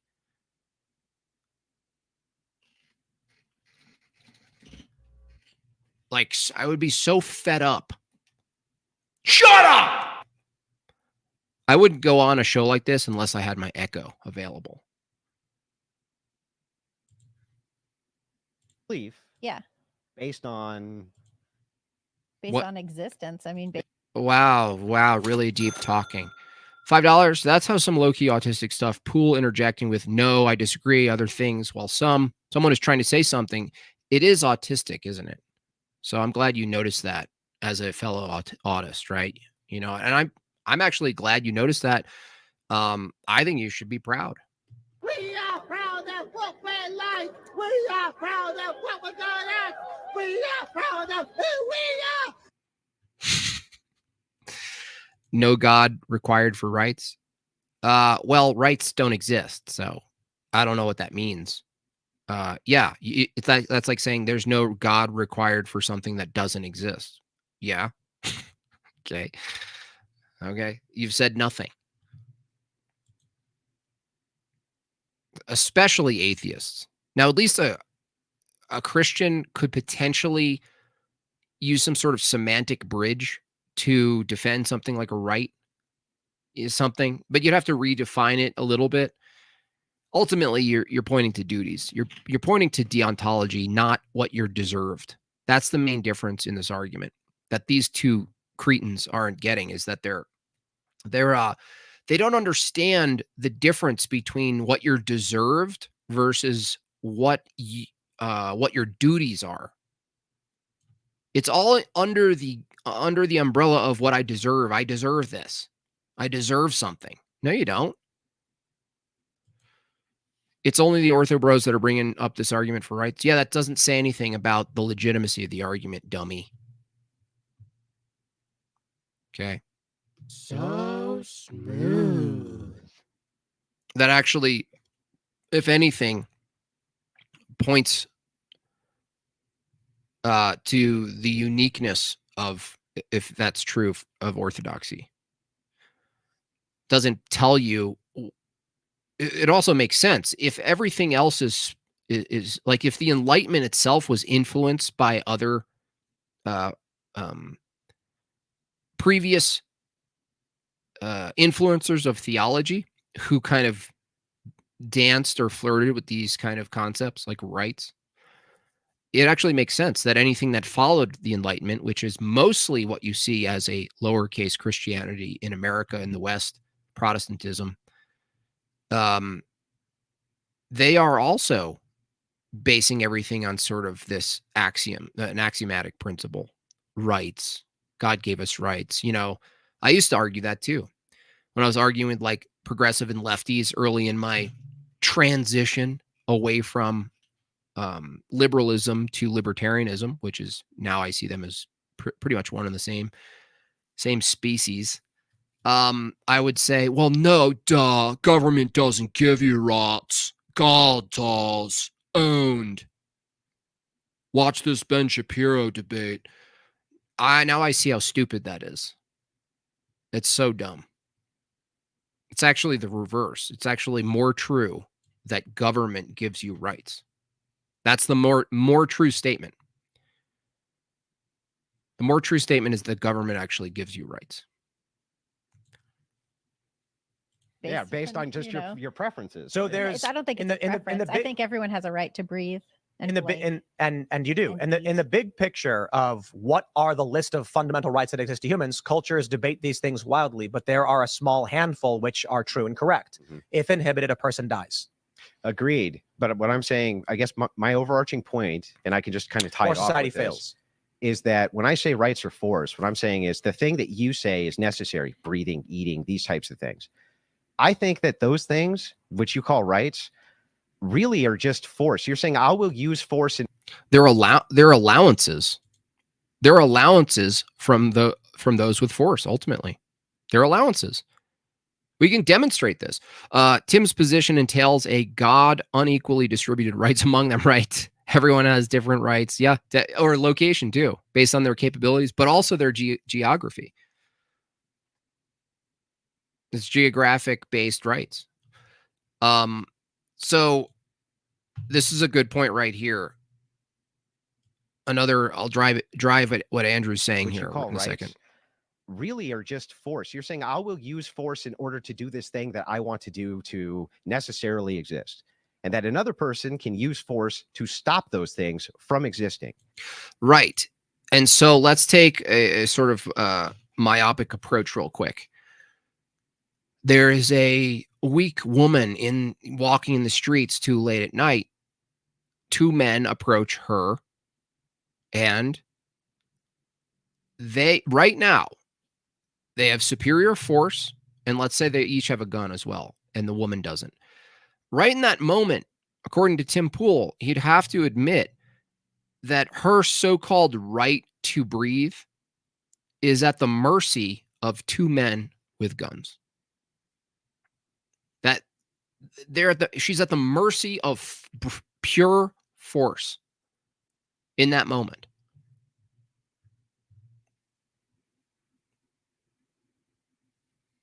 A mid-op. I completed my transition away from liberalism, and I was on a little floaty, device, sort of like a ventilator of sorts, life support, called Libertarianism.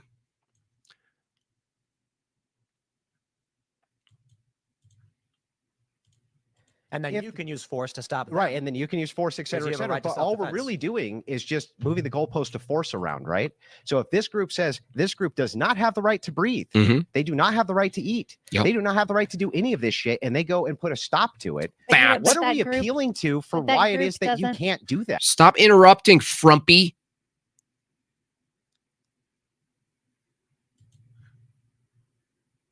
Okay? Hipster Jabba the Hutt. That's why I would never get on this. I couldn't.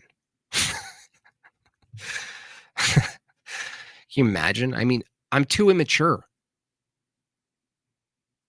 Can you imagine? She kept interrupting, and I said, "Listen, hipster Jabba." Never be back. That group doesn't have the right to do that. Yeah, but that makes no sense. $20. Thank you so much for the support, Mach 4. Appreciate you. How about the right to deny God? Yeah, if you're including rights, what we're really talking about, it ends up being like you have the will. You have will. Now, will translates into force. So at the very minimum, pre-force would be will. So if it's will to power and power is force, then will precedes power, and all we're really talking about is will, which is another fascinating conversation that's meta to this one. It's not even adjacent. It's probably like some sort of tier hierarchical approach to this argument. And this is taking, it's probably surprising to Andrew how long it's taking, if it's not even impossible to get through to whatever material that beanie is made of. Apparently very hard, impenetrable material. It shouldn't be that hard. Will to power is the descriptive reality. Animals, Humans. Will to power. So if will is the only thing you really have, and will to power is the only sort of legitimate, just, way to describe how things are organized, all you really have is a difference in will and difference of power.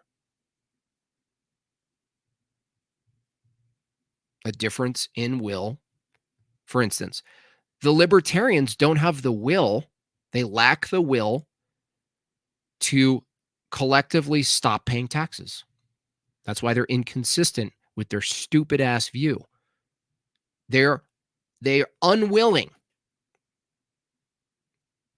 They're unwilling to collectively not pay taxes on principle alone. Why? Because they know force is the ultimate arbiter anyway. That's why they're full of shit. That is why libertarians are full of shit.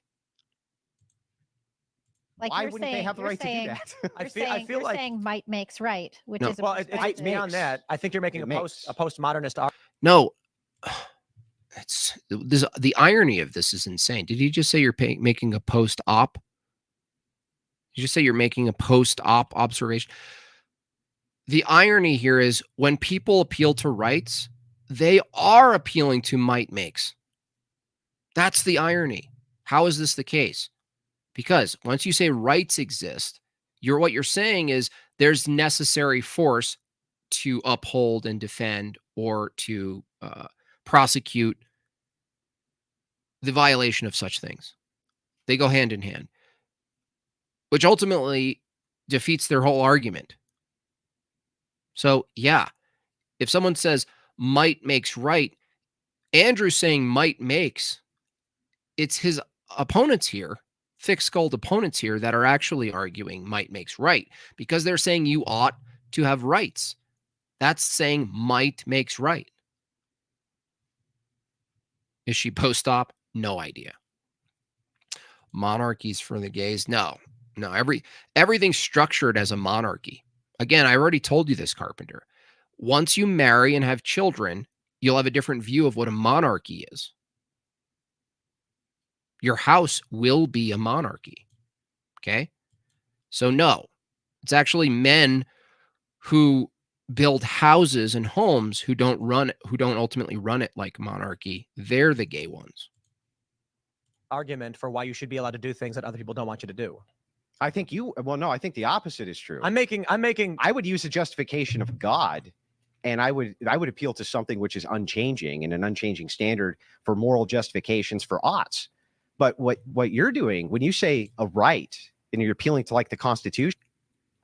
By the way, the best way to find, to repel a good woman or attract a sort of a fembot woman, the best way to do that, Carpenter, is to argue against the man leader leading the household. That's postmodernist subjective standards. Postmodernism. Right? So we all decided rights are not a moral foundation. That we have these rights, so we do. There's no justification for any. That's right, Sir Aver. Might actually makes rights. That's what's so fucking crazy and frustrating about this. I mean, to me, it's very clear. Like, oh, might makes right. No, I have rights. Yeah, might makes your rights, dude. And it's kind of funny that the words, just how the words are, how they play out is like a joke. It's like a joke on the libertarian, the rights person. Oh, my rights. It's literally the force. I'm not even saying hyperbolically. It's actually force that upholds something called a right. It's actually force that is making rights. If rights are appealing to rights, morally, Tim Pool has to say yes. Okay? Premise one. He bit the bullet on premise one. Is it right to appeal to rights? Yes, it's morally right to appeal to rights. What does that require? Force, might. Oh, shit. Oh, no. Foundations. No, I do believe in intrinsic moral foundations and epistemic justifications and ontological justifications, which would come from God. I think you're doing deconstructivist reasoning to argue why. This is just basic philosophy. It has nothing to do with deconstruction or postmodernism. Postmodernism! Basic philosophy, you have to have a justification for a position.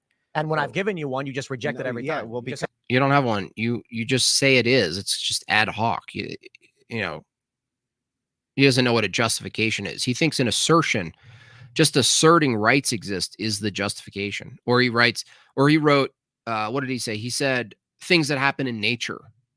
That was his account. That was his account for rights, which is the worst arguing. It's the worst arguing. I'm not arguing against monarchy. I think if you say monarchies are gay, you're arguing against being gay, right? So I'm not sure how you can get out of that one. Probably better ask the priest this, but should we just go along with these allowances as Christians, not going to get killed? Let me look at that again. I think I got the general question. No. You can still appeal to duties as the higher imperative than rights, because rights require the duties anyway. You know what I mean? So even if you said rights, okay, I'll appeal to rights just for the pragmatic cultural reason, the justice system we have to operate in what we're doing right now. We don't take an accelerationist view where we just completely annihilate everything the Enlightenment sand castle gave us. But you can elevate the position by appealing to your Christian duties. And why is this the case? Even if you can smuggle in rights into a Christian paradigm, even if you were successful, like semantically or whatever, scripturally, you can try to do it. The problem is ultimately you're going to be resting on a duty position, a moral duty to abide by said rights, acknowledgement of rights. It'll be through the lens of Christianity that you abide by something we call rights. For instance, from my perspective, rights was almost a deliberate, I would even say a deistic attempt to borrow the image bearer status of all human beings, from which we derive our concept of dignity for each other, value for each other. And they just swapped made in the image of God with, no, you have rights. You're a human and I don't violate your rights. But from a Christian view, we don't violate other human beings because they have rights. We don't violate them because they're made in God's image. That the act against man is an act against ourself, an act against ourself, an act against God. We don't do it because my rights. Why don't you do that? Well, it's a violation of rights. What? That doesn't make sense from a Christian view. It's a perverse, diluted attempt to do a little swap out, right? It's like someone could make a meme of Indiana Jones swapping out the chalice or whatever, the statue, famous iconic image that they meme, where they swap out the deontology or the duties from being an image bearer, right? Duties from image bearer, swapping it with rights. It's clear as day that that's what happened.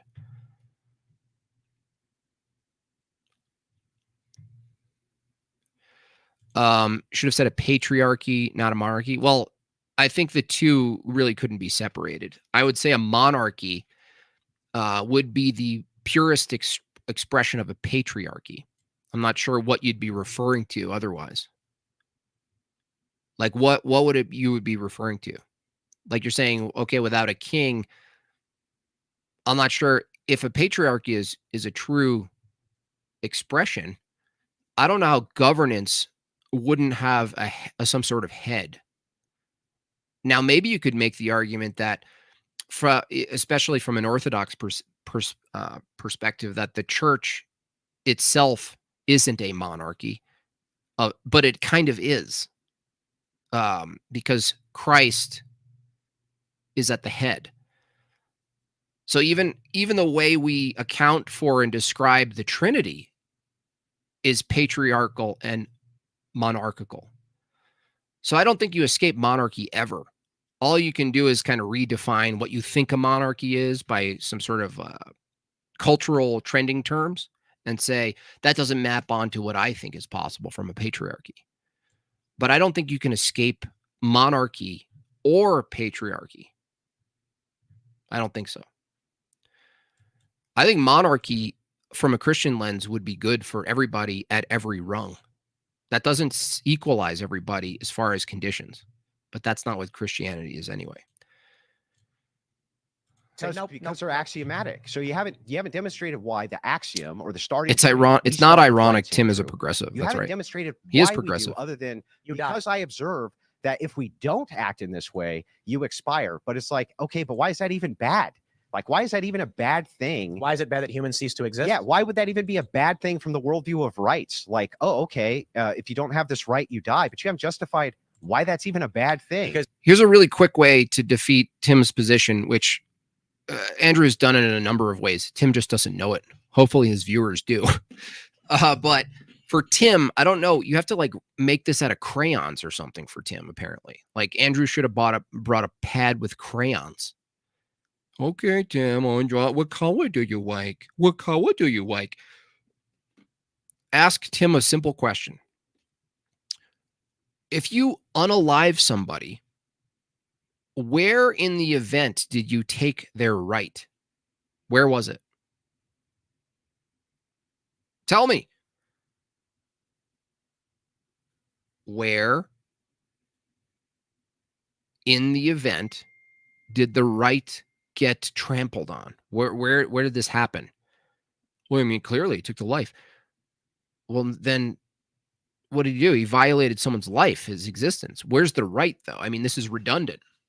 Are you equating a right with the existence, with breathing? We call that a life.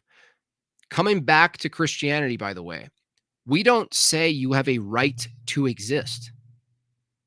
And it's grounded in God. Guess what? God takes life. Clearly, he didn't give you a right to exist. He gave you a gift of existence. And from that gift, you're called to participate in a specific kind of way. And you have the will to not do that. And you have the will to do that. You can align your will. You can not align your will. You were never given a right to life. You were given a gift of life. A right. You're not entitled to your life. There's no entitlement to your life. Sorry. I know it feels like that, but it's not true. $2 from Isabella. Anti-disestablishmentarianism is a word. Is this what this guy is? Just constantly anything authoritative. He's basically just someone who like made his way by rejecting all authority, all establishment, including media. But he has nothing to appeal to now. He's just on a floaty raft. I mean, it's just like, it's like Libertaria, except without like, but when it works economically. You know what I mean? Humans exist through a pattern of evolution towards, or creation, whichever you decide, for to be fruitful, to bear fruit, and etc. These things are components of creation and life. I think Orthodox don't believe God caused death. Well, I mean, death in a grand sense, maybe not, but to say God can't intervene and take life, no, that's not true. Of course, God can intervene and take life. Of course he can. Object Fool, $10. Thank you so much. Alex O'Connor versus Andrew one day. Perhaps. I think Jay would be better for that. Unless Andrew was used to like lower, not anything against Andrew. It's just that he's able to communicate without all the philosophical minutia, right? If it was Alex versus Jay, it would be highly intellectual, philosophically based, which wouldn't take anything away from it. It would just probably minimize the exposure of it. Whereas Andrew is kind of like the guy covered in oil on the dolly under the car. You know what I mean? So maybe, I don't know. Like, it depends what the topic would be. Like, there's certainly, if Andrew debated Alex O'Connor, it would certainly and should be secularism, Christian ethics. Same debate he could have had with Matt Dillahunty, who ran. Now, that would be just prime. That would be epic. The exact debate that Matt Dillahunty ran from. In fact, they could probably organize that. You know, the Crucible, with the production value they have now, they could basically run a quick thing like, you know, remember when, a year today or something like this. Matt Dillahunty runs, calling out to any secularist who want to take his position and actually debate it. I think Mr. E and Andrew got behind that, did a little 1-minute ad, net some seething secularist. Please do it.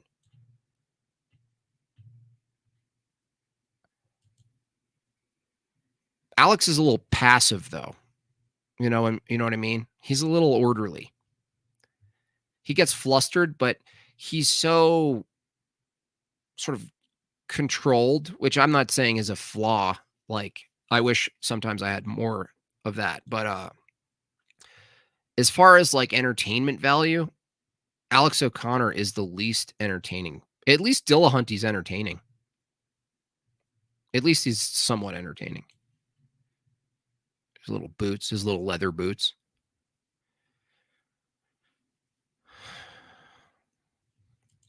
Is Andrew going on Timcast? I mean, yeah, they'll run with that, I'm sure. Libertarian monarchy is superior? No, not even close. Doesn't even make sense, by the way. It's already a contradiction. Like, a monarchy, if it was a monarchy, could wither away any libertarian principles immediately, or it's not a monarchy. So libertarian monarchy, go to fucking Burning Man, dude. That's a libertarian. I mean, that's like, if you wanted to value libertarianism, why would it ever result in a monarchy? Like, for instance, you could never produce a monarchy from the ground up from a libertarian perspective. Libertarians can build nothing, by the way. Libertarians build nothing. They do nothing. There's nothing that can be built because they're constantly at odds with their own principles. So what are you saying? Like, tell me the method a group of libertarians would take in making a monarchy. That would be hilarious. That's like a joke. That's like a South Park episode.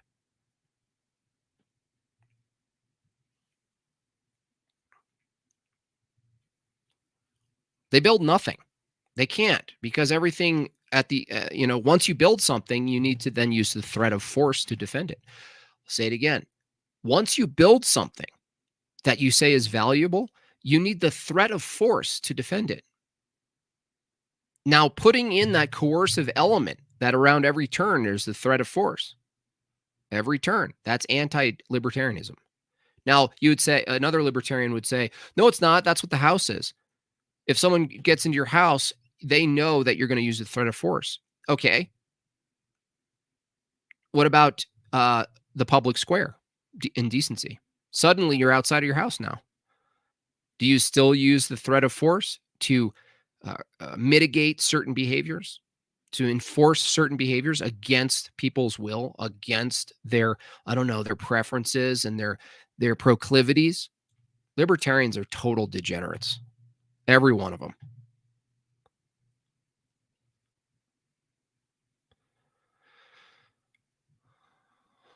Tim isn't used to be treated like an Ian. Yeah, he's used to mistreating Ian, right? Ian's like the very kind, dopey new ager who says dumb things, and they're all like, haha, Ian.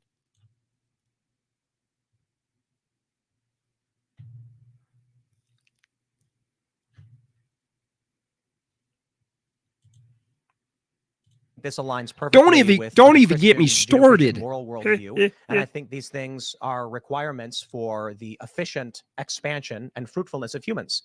You know what I think of when I think of libertarians? Even when I was one. This is what I think of. We are proud of what we like. We are proud of what we're good at. We are proud of who we are. Just swap that sign. He's holding a sign in that video, by the way. Just swap it with the don't tread on me, snake. And that's basically libertarianism. So true. So they are natural, either from an evolutionary standpoint. Humans developed to inherit certain requirements to. Monarchy is private ownership of government by one man. No, it's not. That means the monarchy using force could take other people's things, dude. What are you talking about? That means the monarch, the head of the monarchy, can go into little towns and suburbs of the kingdom and take what he wants. What are you saying?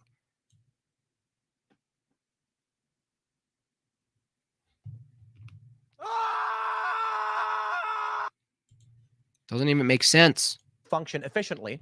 And when these things are curtailed, we see inefficiency and collapse, disease and chaos. This is circular. So How? you go, okay, How? we need to bear fruit and multiply. This is like the older brother and the younger brother, and the younger brother is just like so certain they're right, and they just can't. They're just like, tell me.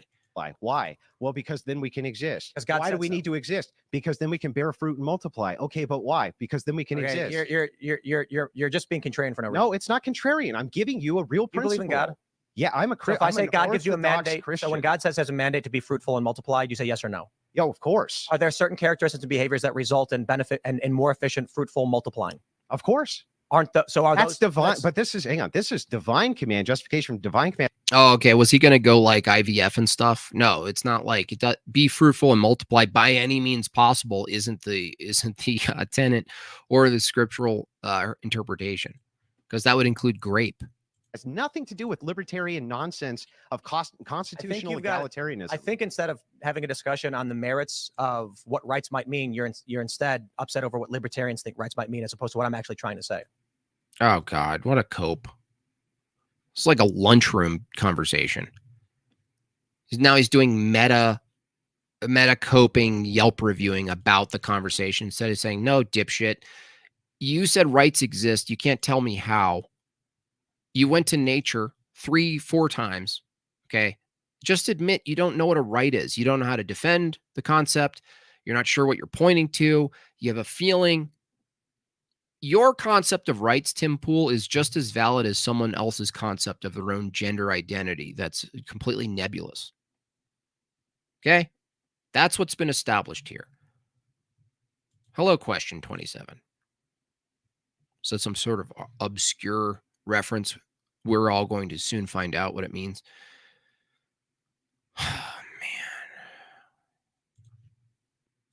Okay, well, do you justify rights as coming from God? Yes. Okay, great. Well, then we're fine there. But so I think we actually agree. So then if that is the case, if whatever you think rights are come from God, then whatever else we're appealing to external to God for where a right comes from isn't really a right, right? It's not really a right.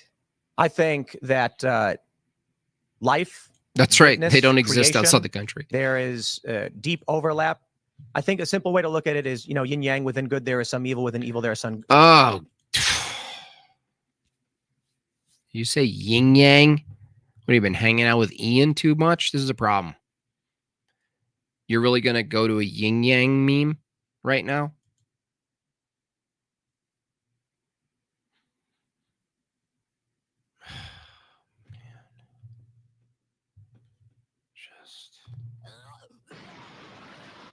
Did he just really do a yin yang? Just like the yin yang sign? I have a yin yang sign on my skateboard. I actually made a yin yang sign under my skateboard design. It also comes with a t-shirt. There's a big yin yang circle I was painted on my skate park. Yin yang. What? Some good. And a way to explain that is sometimes we have to destroy to create. What does that mean? Wow. No wonder this guy's all about World War III. There's a mass murderer who's murdering children, we don't want to, but we stop that person. That's not a creative act. And by the way, from a Christian position, even if it's justified, it would still be something that weighs on your moral heart. You don't like celebrate it. You still took a life. There's still someone who was killed, right? So it's not like, no. What do you... That's not a creative act. You know what I mean? Even if you said, well, stopping this one thing from happening would at least allow all these other good things to happen, it doesn't mean that that one thing was a creative act. To defend ourselves and others' lives. I think that there is divine mandate that we... Andrew needs to get out of his Anglo box, $1.99. You mean just white people? I mean, he does pretty well debating against people of color as far as entertainment and debate's concerned. So I guess I agree with you if you mean what, like general, like, you know, people with gaming chairs. If you're talking about like well-kept, contrived studios, is that what you mean? I'm not sure what you mean by Anglo box. Not sure. I wish I knew. Anglo box? Are you saying he should debate more black people? Is that what you're saying? Oh man. Yeah. We must, be fruitful, multiply. We are here to organize, to create. There's a secular way of looking at it. It's evolution that developed us to this point where we have we have internalized. Oh, really? It was evolution that did that? Interesting. These things that we must do, or that result in a more efficient way of life, or more simply, there is a God. There is. Now, the irony is Tim's always like, oh, in 1984, it's coming to life. He has this paradigm, adjacent Alec Jones kind of takes, which have their own validity, by the way. But the irony is if you hold the same position, ultimately, utilitarianism, which he does, he's basically telling you all he's a utilitarian.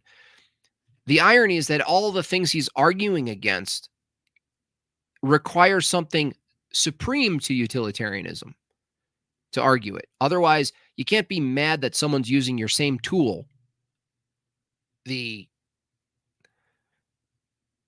Swiss Army knife, utilitarianism, for something you don't like. Well, that's not the same, right? Like you're basically defending right now the same tool and philosophy that all of your so-called enemies are using in real time.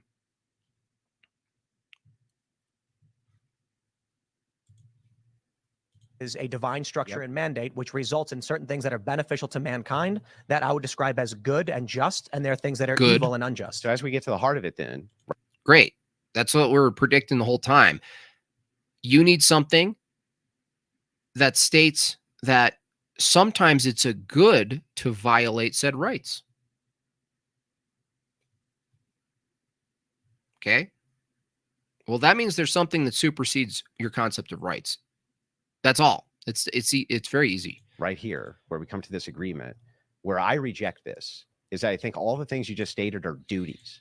Yeah. They're duties. They're the opposite of rights. You have a duty. I just think we're having a semantic argument. Well, no, it's all arguments require semantics, which is the meaning of words. We're not arguing about the meaning of words. A duty would be not defined as a right. Okay. But semantics are super important so we don't speak past each other. So when I say a duty, it's an obligation to do a thing based on the fact that you're commanded to. And this.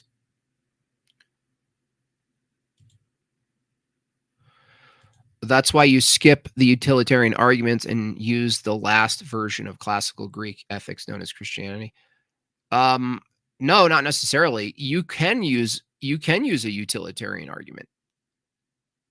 There are many situations in which, even as a Christian, you could just use utilitarianism, use their own standards, and argue that Christianity actually produces better utility, given that the standards that your opponent is presenting, it matches or wins out against their own standard, based on their own standards, the outcomes, which in a lot of cases it does, in fact. So I'm not sure what you mean by that. I don't think that Christianity is a product of classical Greek ethics. And Anson. Survey Bear became a member. Thank you. Your view of Christianity, Anson Knowles, and I could see why it's you're having trouble with this because I've seen you in debate. Is that not trying to be mean, but you take a chronological approach that everything is like a feature of previous thing, and that things evolve, and that something like Christianity is some sort of product or synthesis of previous things, and it's refined over time. And there, even though there's an element of that that's true insofar as over time has Christianity refined in its resolution, we could say yes, but it doesn't follow that it's a sort of synthesized creation. From a Christian perspective, Christianity is eternal. And it's not Greek ethics either. What you could say is that it borrows some philosophical terms, some philosophical lenses, but ultimately all of the Greek philosophical lenses, even the thing that's most closest related to Christian, let's say, philosophy, if it was Platonism, as we discussed on the previous stream, Platonism doesn't ground the things that they're referring to in a divine, unified mind of Christ. So it just falls flat every time. But that doesn't mean that Christianity can't take and convert. You know, like the scripture says, that we're called to basically go out and isolate and preach against false doctrines, and basically comport all thoughts to Christ. That is, in my view, that is the work of debate inside this kind of view. Like that the work of debating is an attack on false doctrines and an attempt to conform all thoughts to Christ, including ancient ones, which are now percolating back up like mold. This case by God.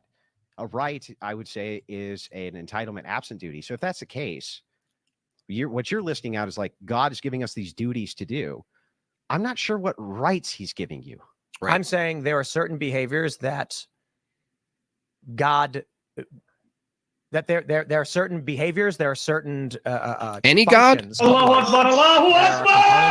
any God, God's divine plan mandate, and I could argue it in a secular way for people who don't believe in God or whatever. Sure, there's a natural structure of the universe there's a natural structure of the universe that we ought to match. What do you mean? No, you couldn't argue that. That would be fallacious. So no, you couldn't argue. Says to humans, be fruitful and multiply, and these. That includes grape, dude. What are you talking about? If you took an evolutionary approach, a secular approach, if you thought it was a duty to multiply, then there's no additional thing that stops you from forcefully multiplying. The duty to not steal implies the right to property. I don't think so. I think you can have property enslaved by truth without the right of property. So you adding the right to property is stupid. Okay?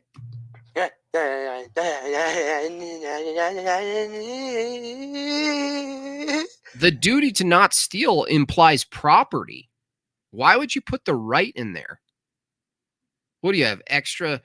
What are you? Someone who puts who uses flavored creamers? You already have the creamer, and you're all, well, if we put the hazelnut in there, well, if we put extra stuff in there, like butter, you don't need to, dude.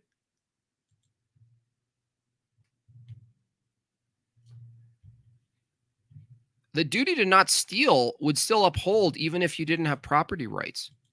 Here, case in point, enslaved by truth. If you were in the wilderness and you were a Christian, does it follow that that something in the person, the society's possession that's near you, the fact that they are possessing something doesn't necessitate that they have a right to it? For instance, if they kidnapped one of your kids or your dog, let's make it less brutal, which you'd be probably fine with. Now they have possession of it. Huh, isn't that interesting? They have possession of it. Now they have a right to their property because they have possession over it. And guess what? The only arbiter between them possessing something you call property and you is, guess what it is? Drum roll. Drum roll. The only arbiter of who possesses something. You'd say maybe law? No. Cool it with the anti-Semitic remarks. No, not law. Something that is necessitated by law. Force. Every time. If you can steal, what did you say? How can you steal if there's no property? You can steal property. Again, if you just say the same statement without the term rights, it still works.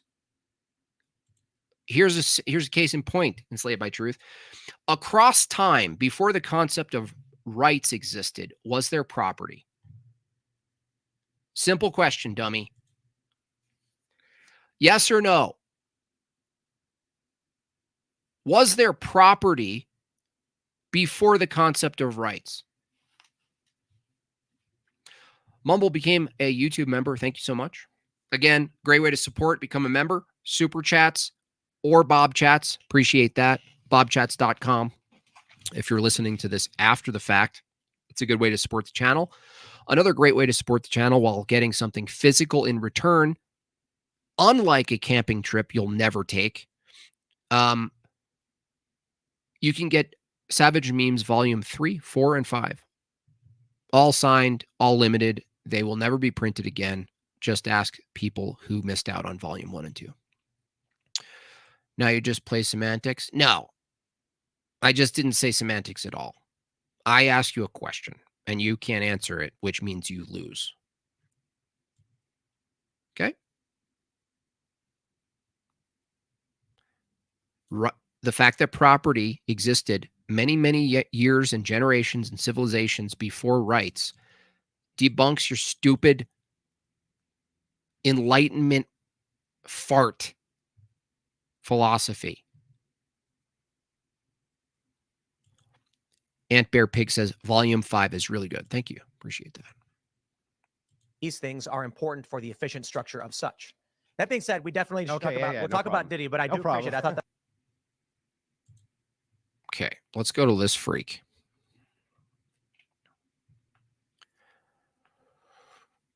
You have 2 through 5? Wow. Yeah, there was only 1,000 of one. So, only 1,000. Rights only make sense in a legal construct the state promises you. Yeah, and again, even that, Imran, that it does make sense in a legal construct, but the legal construct literally is. What is the legal construct? It is force. That's why it makes sense, because it's really force. That's what a legal system is. Just force. Just force. The Enlightenment gave us so mind viruses. I know. And it influences theology too. I mean, everything EBT is saying comes from this enriched enlightenment in his own theology. It's terrible. It's awful. And he's like proud of it. He's We are proud of what we're like. We are proud of what we're good at. We are proud of who we are. enlightenment. You don't think enlightenment philosophy borrows from previous philosophy, dude? Come on, dude. Stop. Just stop. Even if I granted that, which I don't, it's modernity, dude. You're arguing for modernity. You're just saying, dude, what's ancient? What's ancient? Right, my rights? No. No. Listen, property doesn't mean rights. You can have property without rights. Okay? Just go to Somalia. Property, possession. Property is one thing. I'll debunk you right now. Even when you say rights, it's still just force. Okay. Listen up, enslaved by truth. I know you got your beanie on. You can't really hear what's going on. In a system of purely human beings with no justice system, someone acquires something and they have possession of it. Now, whether or not they used force to acquire the thing is irrelevant right now. That's possible. It's probably a good way to do it. Use force to acquire possessions. Let's say you just found a possession and now it's in your possession. What you call property, listen up. I know you're not listening already. What you call property enslaved by truth is just the ability and will to use force to defend the possession of it. That's all it is. And a legal system is outsourcing additional force to then come down and process the violation that you call a violation of someone trying to take what's yours. Both scenarios are just force. So you remove the legal system and you just have yourself. You have a homestead principle the libertarians love. All that is whatever you call property is the possession of something that you're willing to use force to defend. That's all it is. And someone using force to breach your defense and to take what you own is fair game under a strictly descriptive view of property. So there you have it. There's no way around it. If you have property and somebody has a duty to respect your property, then you have what to that what? No, I believe that. I believe even biblically property existed, and the duty to respect property had nothing to do with rights. The same can mean the same. Like, for instance, let's use something a little more easy to debunk more clearly. Life. Enslaved by truth. If you think we have a right to property, you must think we have a right to life, right? You must think that, right? If you think we have a right to property, you must think we have a right to life, correct? Well, whether or not you think someone has a right to life has nothing to do with whether or not you can ground a duty in a position that you ought not take their life. From a Christian perspective, which you should know this, enslaved by truth, you can ground a duty to not harm other human beings in the very status of the human being. From a Christian perspective, not a right. Not, you don't say, I don't harm people because they're rights. That's not it. That's not it. Thou shalt not kill. No, it doesn't imply the right to life at all. It implies a value to life, dummy.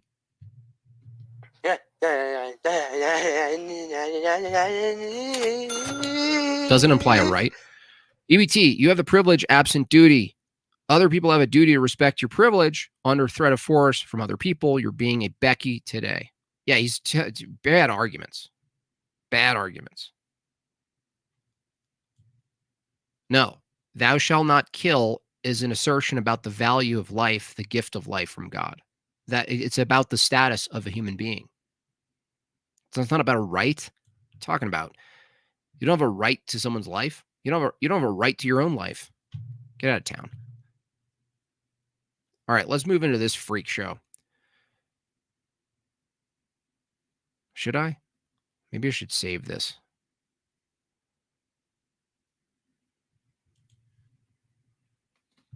Enslaved by misinformation.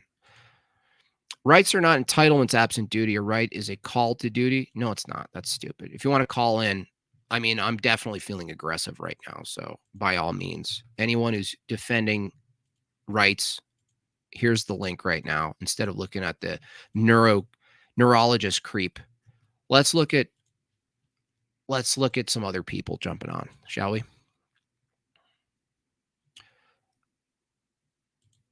There's no point in throwing it. No, insults are fun. Okay. So There is a point. It's funny. It feels good to insult people. Okay? I have a right to insult people.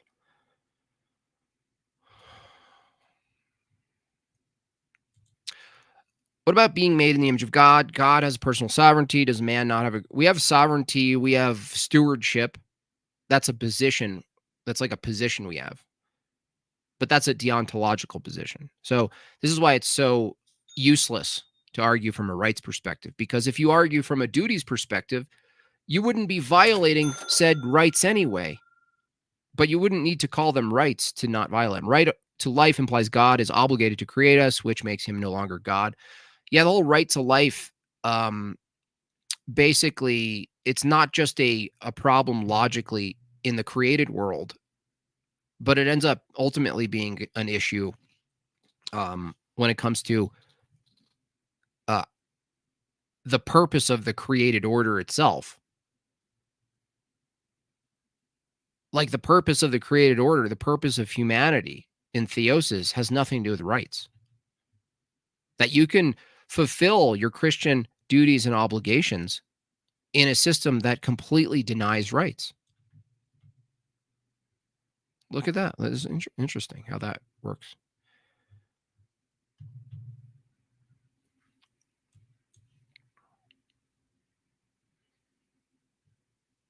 Where are you, Ansem?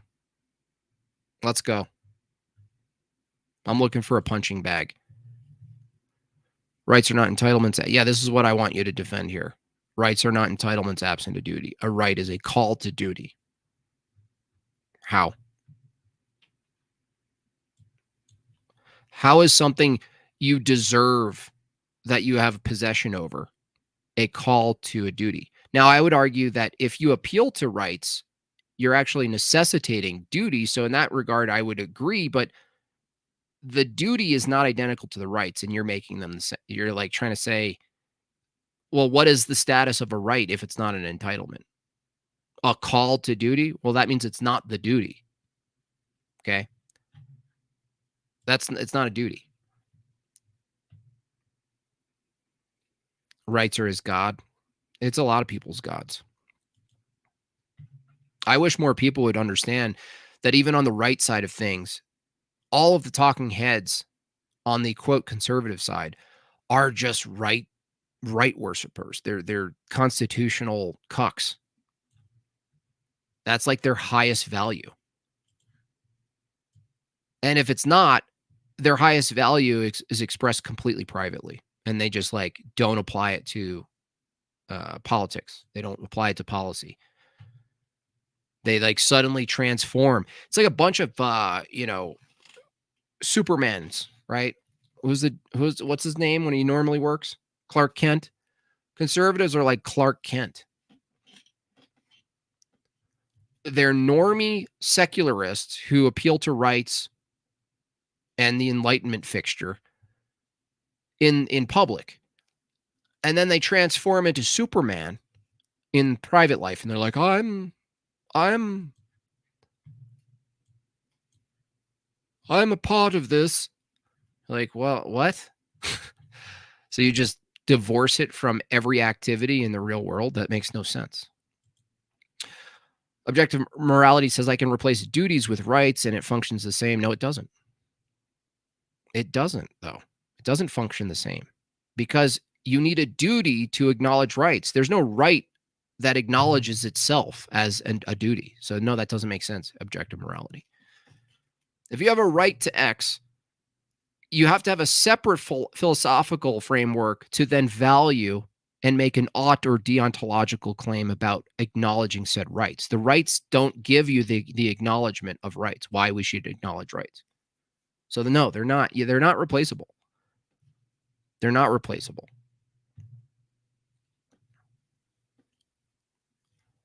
But I don't know what point you were trying to make. I didn't know if you're defending. If I remember, you kind of hold a libertarian perspective, if I'm not wrong. Justin Henley, member for 8 months. Exactly, JB. Rights point to the individual. Duties point to others, telling them to grant the right. Yeah, there's a duty. Like, for instance, Andrew could have asked him, because Tim needs it really simple, apparently. You say, okay, I grant rights exist. Do we have a duty to acknowledge rights? Tim Pool. Do we have a duty to acknowledge rights? Now you've granted him rights exist. Fine. What's important in the flaw in Tim's argument isn't just that he can't defend rights existing, which he can't. But even if you said, okay, I whooped you good around that, let me grant you rights now. I'll grant you the rights. Do we have a duty to acknowledge rights? He's stuck. It's done. It's over. He's got nothing.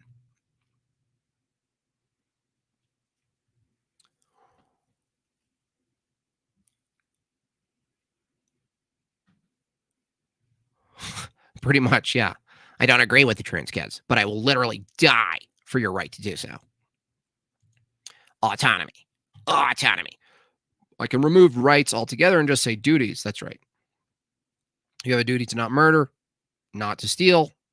If rights is a problem, just lose the word. Well, they don't. That's not the no. This is exactly it. Objective morality. I actually agree with everything you said, except for the last part. No. The problem is that rights is their starting point. They don't appeal to the duties. And the reason this is a problem that you can't. It's not a matter of just removing the rights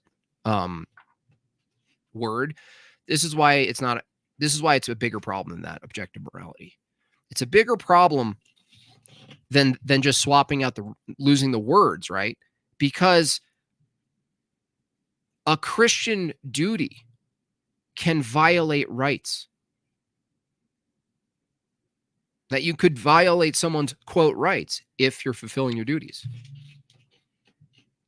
That's why it's a bigger problem than just swapping out the word. Because the people who defend rights argue from Andrew's definition.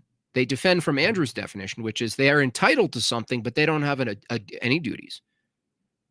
So it doesn't solve the problem for people to defend rights because they hold a view where they're deserving of some status, deserving of not being touched, deserving of being left alone, all this stuff.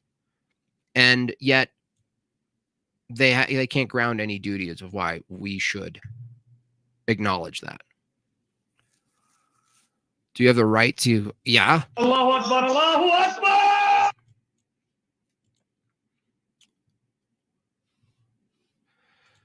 Akbar! What is permissible to defend your duty?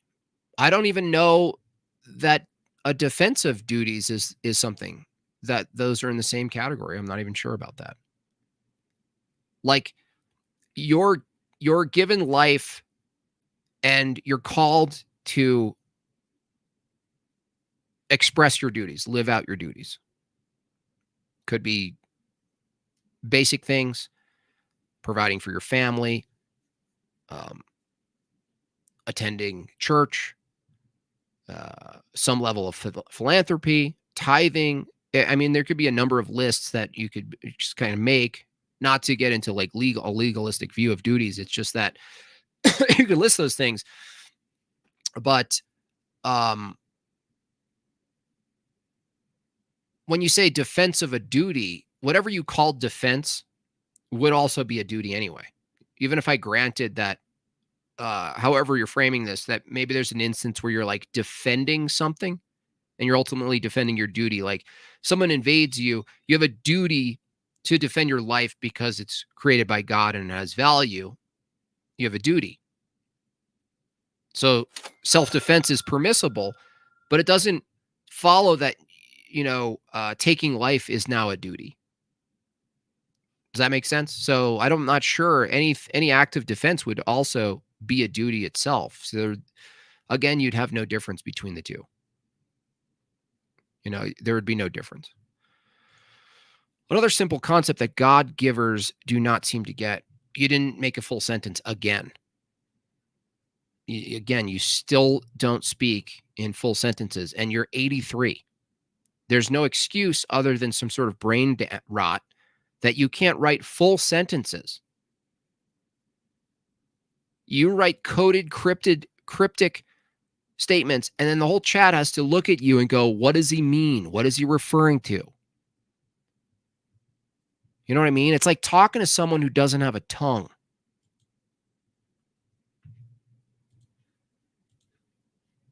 Where are my people who are good? Where's Ansem? Hello? Hello? Okay, so duty, not a right to self-defense. Yeah, it's a duty.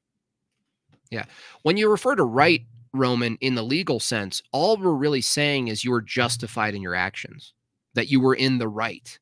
In a sense, that's kind of what it comes down to.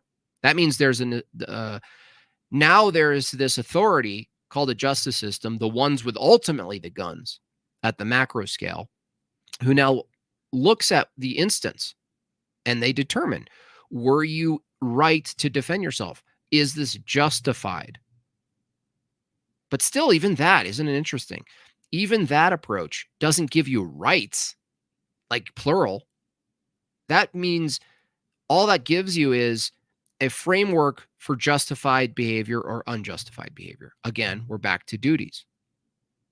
You can just as well examine a legal incident like self-defense and say it was their duty, or they were in a position to uphold their duty to protect their home. They were in a position to protect their home. They were in the right in this instance. They were in the right. Now, suddenly, people's behaviors is tied to some holistic view of their duties. And then the legal system is informed by a holistic sense, a coherent account, a cohesive account of how to behave. Whereas rights doesn't tell you how to behave. It only gives you a couple of things you can't do otherwise. Do everything. It basically boils down to what we're dealing with now, which in libertarianism, which is essentially do as thou wilt, just don't take my stuff. Okay, now you're surprised why there's degeneracy? You don't have it doesn't say do as thou wilt, just as long as you don't take my stuff or hurt me or express yourself indecently in public. No, it doesn't say that last part. Rights are something we agree to grant to each other. Yeah, I understand. We agree. We're arguing against people saying otherwise. Answers in atheism. So this is what happens when you're late to the stream and then you just assume because I'm me and you're you that you're somehow arguing against me. We're not. We're not even in disagreement. Jim Bob got these Enlightenment keyboard warriors running scared. Yeah, where are they? Enlightenment keyboard warrior. They are objective for the group that grants them. Not really, because they can take them away. So maybe the way you apply them, you could say, is like measurable, but then you can just take the said right. For instance, if you said Iran granted women more liberty, and you said that's objective for the group that grants them, well, they just also went back on that. So I'm not sure, does that make them objective or it makes them temporary and completely given by the arm with the force? I think the latter. The latter is the case. It's just a complicated way of saying subjective. Yeah, that doesn't make any sense. If the people who are granting the group change their philosophy on rights, then they're not objective. They're just allowances. I don't know why this is so hard for rights defenders. They're allowances. You're allowed to do stuff. Great. That's not set in stone at all. Even if you had legal protection, like you're allowed to do stuff, and then you're allowed to be you're allowed to prosecute others who violate something else. That's all that's happening. But where are my rights defenders? I was going to watch this neurology dude.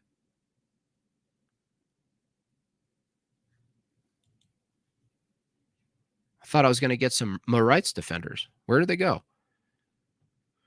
Anyway, this is a good time. Again, support the channel. Hit the like button. No f***ing dog.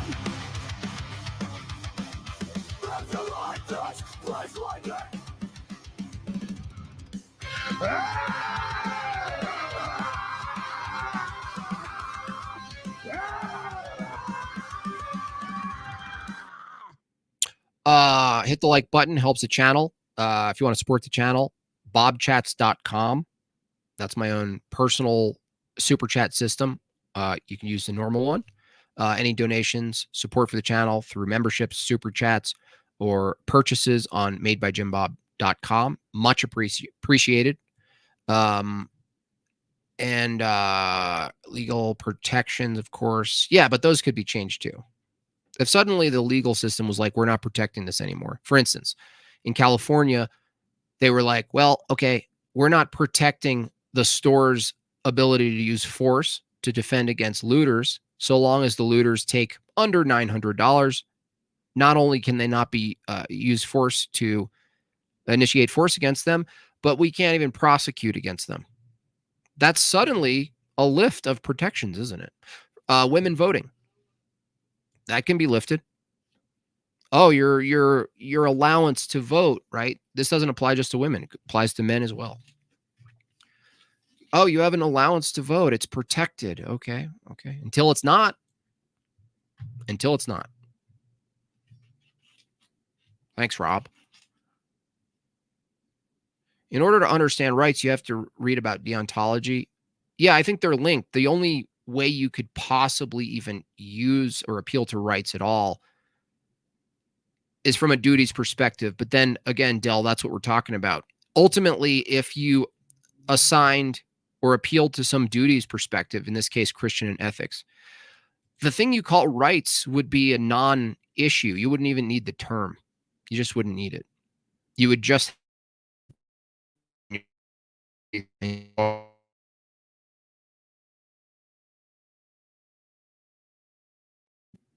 2:30 on the spot. You can inform consequences of violations through those through that deontology, right? You could even argue, get this, for someone's punishment that they have a duty to fulfill their penance, whether it's jail or something else. I mean, think about how the paradigm that would change for a legal system. Instead of like you're punished like a dog, instead of the ostracization, that you're a part of something that's an extension of the church.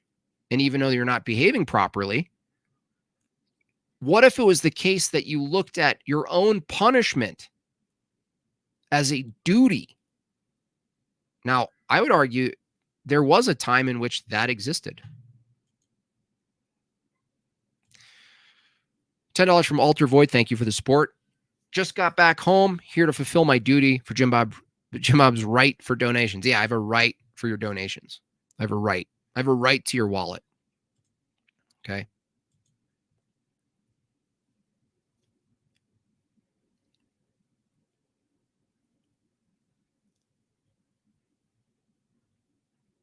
But that would be wild, isn't it? Wouldn't it be wild if suddenly the legal system, like that would require, first of all, a much more cohesive ethical view, theological view.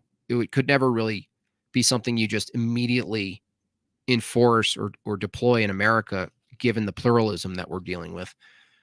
But in a smaller, let's say a smaller nation who's more cohesive, homogenous in their ethics, in how they act, you could just reframe all of the legal system from a deontological position. I would say it would be even more helpful.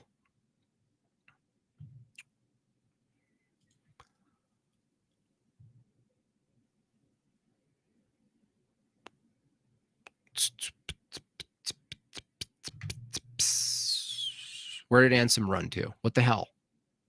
What the hell? I was all excited. But anyway, I'm reaching 240. Could I do a stream under 3 hours? The challenge is for me. Yes, I can. Yes, we can. Yes, we can. People. Let's watch the mini old man. Well, it's not much. This guy caught my eye, not because he's shirtless, because he's popped up in my feed because of Neurology, Sam Harris stuff. I had been brought up with every expectation of going into the Christian ministry, which in my family means the Episcopal Church. Boo. I was soaked in theology. This is Dr. Warren McCulloch, an eminent neurologist, engineer, and mathematician.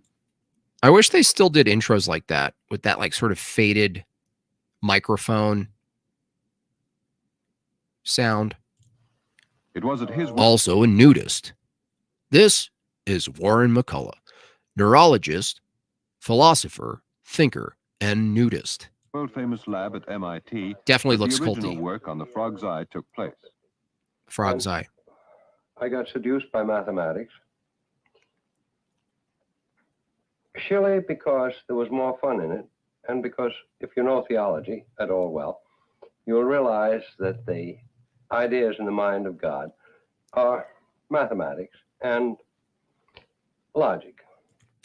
I thought that was an interesting take. That's what caught my eye. I was watching a little of this and I heard him say that and I was like, oh, slightly based. That he already understands that from a naturalist position, which ultimately, unfortunately, he held, you can't really reconcile the universal concepts from a Christian view, grounded in God's mind, the divine mind. You can get more specific with the terminology and orthodoxy, of course. But he knows this. He already knows this part. So this is the way I came into the game in the first place. And I have never had but one question in the whole of my scientific life. I've only wanted to know, what is a number that a man may know it, and a man that he may know a number? I think I'm... What is a number that a man may know it, and a man... Say that again. It's like a riddle. It's a good riddle, though. I think I'm fairly clear as to the first half of it. Hold on. I think I'm fairly clear as to the first half. Sorry. He may know a number. Sorry. That a man may know it. Damn it. I've only wanted to know, what is a number that a man may know it, and a man that he may know a number? Yeah, what is a number the man may know it, and what is man, basically, that he can know a number? I mean, this is stuff that's just granted, right? Oh, well, we have a mind, Jim Bob, duh, we evolved to think. No, this is a way bigger question than that. All I hear is noise when he speaks. Well, I have a different clip of him if you want a more clear one. We are proud of what we're like. We are proud of what we're good at. We are proud of who we are. It's a good question, though, because it's a two-part question. What are numbers? What's the ontology of numbers? Such they can be known by men. But what is the ontology of man such they can know numbers? He gets Malthusian. Yeah. He ultimately, I mean, he tried. This is the problem, is that, again, it's kind of related to today's stream, because people who get invested like this, he said he got seduced by math, right? And philosophy. He comes from a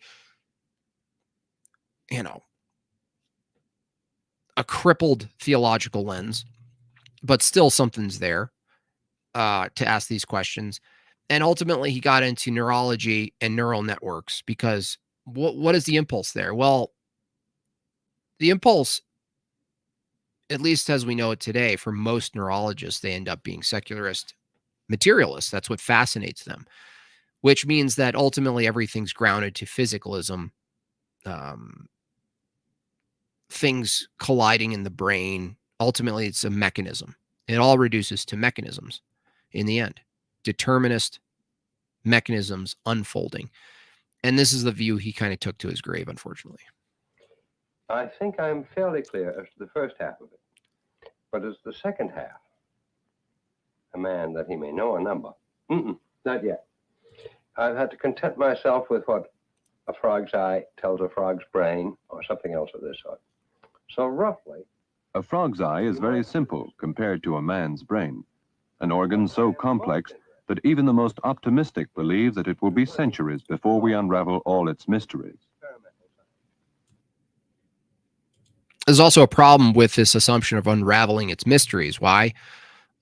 Because any system you're entangled with, ultimately you need to know, to really know, you would need sort of like something external ultimately to that knowledge.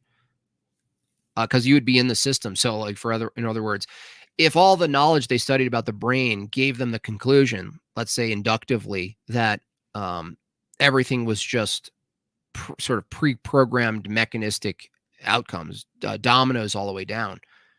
Well, your investigation and as the scientist, evaluation of such things would also be determined. So then you're caught in the mechanism, but that you're convincing yourself you have this privileged vantage point to come to conclusions about the mechanism, as if the consequences of your conclusions don't apply to your own conclusions. It makes no sense at that point. This is why this whole concept of like eventually we'll get there. Well, no, that's not actually true, because whatever you're calling there is open to 2 or more variables you don't have access to. Thank you for buying a Bob Chat. Thank you so much for that support. Again, if you want to support the channel, Bob Chats is probably the best way for super chatting wise. I do appreciate the YouTube as well. Appreciate that $5 tip.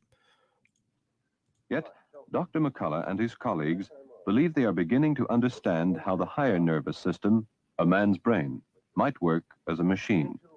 A machine basically different in principle from anything we can now build. Much more subtle than even our most sophisticated computers.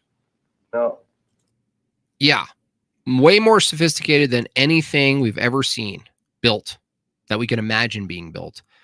And it's interesting that through the lens of what's built, through the lens of engineering, we learn to understand the brain. Isn't that wild? That through the lens of engineering, we learn to understand the brain and other biological mechanisms. Yet holding from an atheistic, naturalistic view that the thing you're studying that's compatible with engineering, the very thing you're studying, which is entirely compatible with engineering and how we would reverse engineer something from a created perspective, meanwhile holding a view that denies that anything's created, that in fact you're studying a thing called the brain or something else from the perspective it could be reverse engineered, which assumes an engineering perspective. Who was the mind who created this thing? What was the function of all these things? And yet your own view holds that the thing you're studying, which can be reverse engineered, came to be randomly without any intention, entirely random, guided by nothing. Talk about a dipshit approach to thinking. Holy moly. Terrible thinking. Atheists are terrible thinkers. May I make clear a distinction between your nervous system and any computing machine which is yet. Thank you so much, Alter Void, for the $5 super chat. No, that is too nice. Oh, it's too nice how you said it. Let them to fulfill their duty to super chat. Right. Yeah. Let you fulfill your duty to super chat. They're suppressing your rights. Yeah. You guys are suppressing my rights to exist. It's a good way of looking at it. In existence. There is some beginning to approximate it. They are to be found chiefly in bombers and things of this sort. Now, an ordinary machine, operations are carried out sequentially. And a mistake entails mistakes which follow inevitably from it all the way through the computation.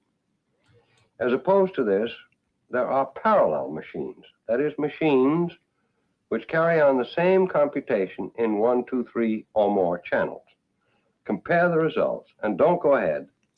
This is crucial because all the promises of new programming technology, quantum computing, etc., is still conceived through the lens of computing. Ones and zeros, basic if-then statements, complex if-then statements, telling machines how to learn, which is still if-then statements, but just wider magnitude, capability, speed. And every time we talk about computing, we're mimicking the brain, right? We think we're mimicking the brain. Oh, the calculator is a brain. It does this function. What he's saying, and he was ahead of his time in this regard, is that approaching the brain, he believes that even investigating it through the lens of basic computing is already a mistake. That it's not this linear system that you're just going to, if you do enough if-then statements, it'll finally get there. Now, he's only left his poetry to describe, or analogy to describe, what he thinks is happening, which he'll get to. If we don't get to it, I'll tell you. He equates it with the outcome of a computer is a long line of executed commands, right? And they're programmed to be correct. They're programmed to reflect the intent of the coder. And he's saying that's one way of looking at some execution of commands. And he's saying that if we're going to look at the brain consciousness and everything that's involved, he looked at it more through the lens of like, there's a reservoir that leads to an output, like what do you call it? The outlet system of a reservoir to another location. That would be the output. And he's saying you can't separate. The analogy he uses is this reservoir where all the water is intertwined and linked, that you can't separate any part of it to some sort of like hardware transaction that occurred, the way we would look at computing. He's saying all of it is just this big pool of basically fluidity and water, and all of it contributes to the outpouring of whatever the output is. In this case, speaking would be an example. And I thought that was an interesting analogy to use, which kind of demonstrates how nebulous this inquiry ultimately will be, even in years to come. Now, the naturalists will say, no, that's not true. We learn more and more about the brain.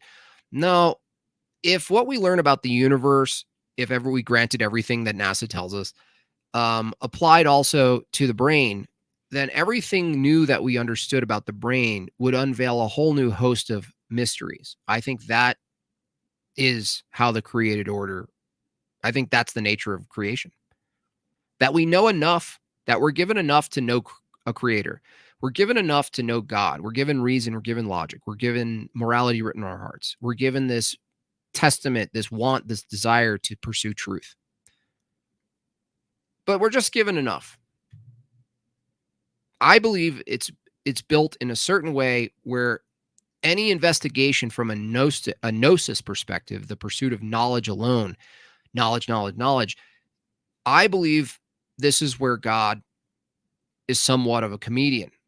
That every time you open another folder and you think you've settled something, another 2,500, 400,000 million cabinets are right behind it about that one thing, about the one thing you just figured out. There's 400 million cabinets left to go. Until the results agree. These are strictly parallel. I'm not talking about either of these kinds of machines. I'm talking about machines which resemble, let's say, the mouth of the Danube, or the mouth of the Nile, or better yet, the mouth of the Swan. Smaller Russian diagnosis. These are right. what the Greeks called anastomotic. That's actually better put, Stephen David, because it really is a pursuit of high resolution. That's what's so funny about the world, is that we pursue some general knowledge from particulars, and science keeps looking at higher resolution particulars, smaller particulars, until you get to like quantum theory and particles interacting and string theory. You just keep going smaller and smaller in the egg, right? In the gnosis egg. Endless particulars. Endless fractal particulars. Hence every gnosis truther channel that exists. It's a fractal, yes? You guys, it's a fractal. Fair. That is, the water from each contributory stream. Yeah, reductionism. With the water from every other contributory stream. By the way, which has its own problems. Once the physicalist starts denying the law of identity by pointing to the double slit experiment and everything quantum might have to offer, whatever description of reality, they're basically saying, well, nothing is really itself, right? Which is nonsensical. And then saying, well, we can still do induction. Well, no, that would require the regularity of nature and the law of identity of the particulars you're looking at. But yet, if there's a posited theory that collapses all of the law of identity and everything could be everything, right? You end up like Ryan Remembers. What's up? What's up, Ryan Remembers? Yeah, you end up saying things like this, which is, I might agree with him if he's referring to every time you engage with some other smaller particular, you're engaging with surface level empirical data or something like that. Doesn't tell you how deep it goes. But there is no fractal system you could look at in material and find your true path to know God, right? Unless you convince yourself God is an endless Mandelbrot set or something like this. Before they finally get out the mouths of the river. Oh, sorry. Is that clear? Say Before it they again. finally get out the He said it. Called anastomotic. Anastomotic. Affairs. That is, the water from each contributory stream is mixed with the water from every other contributory stream before they finally get out the mouths of the river. Is that clear? There is no other word that I know for it except the old Greek word anastomotic. Then Anastomotic, a connection between two things that are usually separate, such as blood vessels, leaf veins, or streams. Right, where there's an impossibility to separate the things, but you can still point to it. Like I would say, like even a wave in an ocean. You look at the wave because it's local, more near behavior of, cascading and falling down, and there's white and ripples, versus the general sort of like vague, low resolution view of the water that it's a part of. And yet you're making the separation. Oh, there's a wave. Well, there's the ocean. No, but there's a wave. Did you see that wave? You're pointing out a particular that's a part of, that can't be separated from the body it's a part of. they're not merely braided together where the braids. Where's his follow shirt? through. He's No, a degen. They're braided. He thinks he's earned this position. He has a right? He's probably getting interviewed by some magazine or whatever. And he's just the wild philosophy, mathematician, neurologist guy who's just like, you know what? Come over to my house. We'll meet in the library where I sit half naked and think about this stuff. Come on right over. You'll be over at 10. Oh, goody gumdrops. With an intermixture so that the information coming out at any one point in the mouth is combined from the information coming in from all of the sources of that river. Is this clear? Good. Good. Let's drink. What is more, well, any man my age knows this very well. Anyway, he gets into it a little bit. Interesting dude, ultimately lifeless eyeballs. Let's face it. Lifeless eyeballs led to, again, further development in neurology, which, again, you don't discredit all of it because of his philosophy, because, we know that the more we know about neurology, we can actually help people who have neurological problems.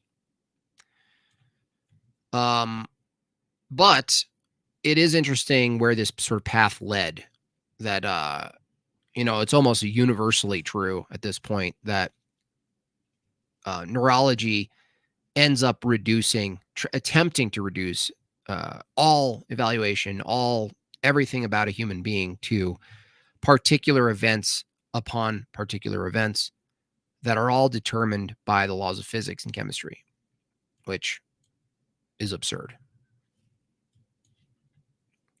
He's a degeneracy manifold. Yeah. Well, I don't want to make you look at that guy for much longer. So instead, I will wrap up this lovely stream. Again, thank you for your donations. This channel, of course, is fully donation-based. What I do daily is completely donation-based from my audience. So I really do appreciate your support. With that, let's take a look at who else we got here. Oh, also, you remember the Kyle guy I was making fun of, the white hair guy? He actually coincidentally tweeted the day after I streamed about him. He doesn't watch my stream. Okay, I'm not making that claim.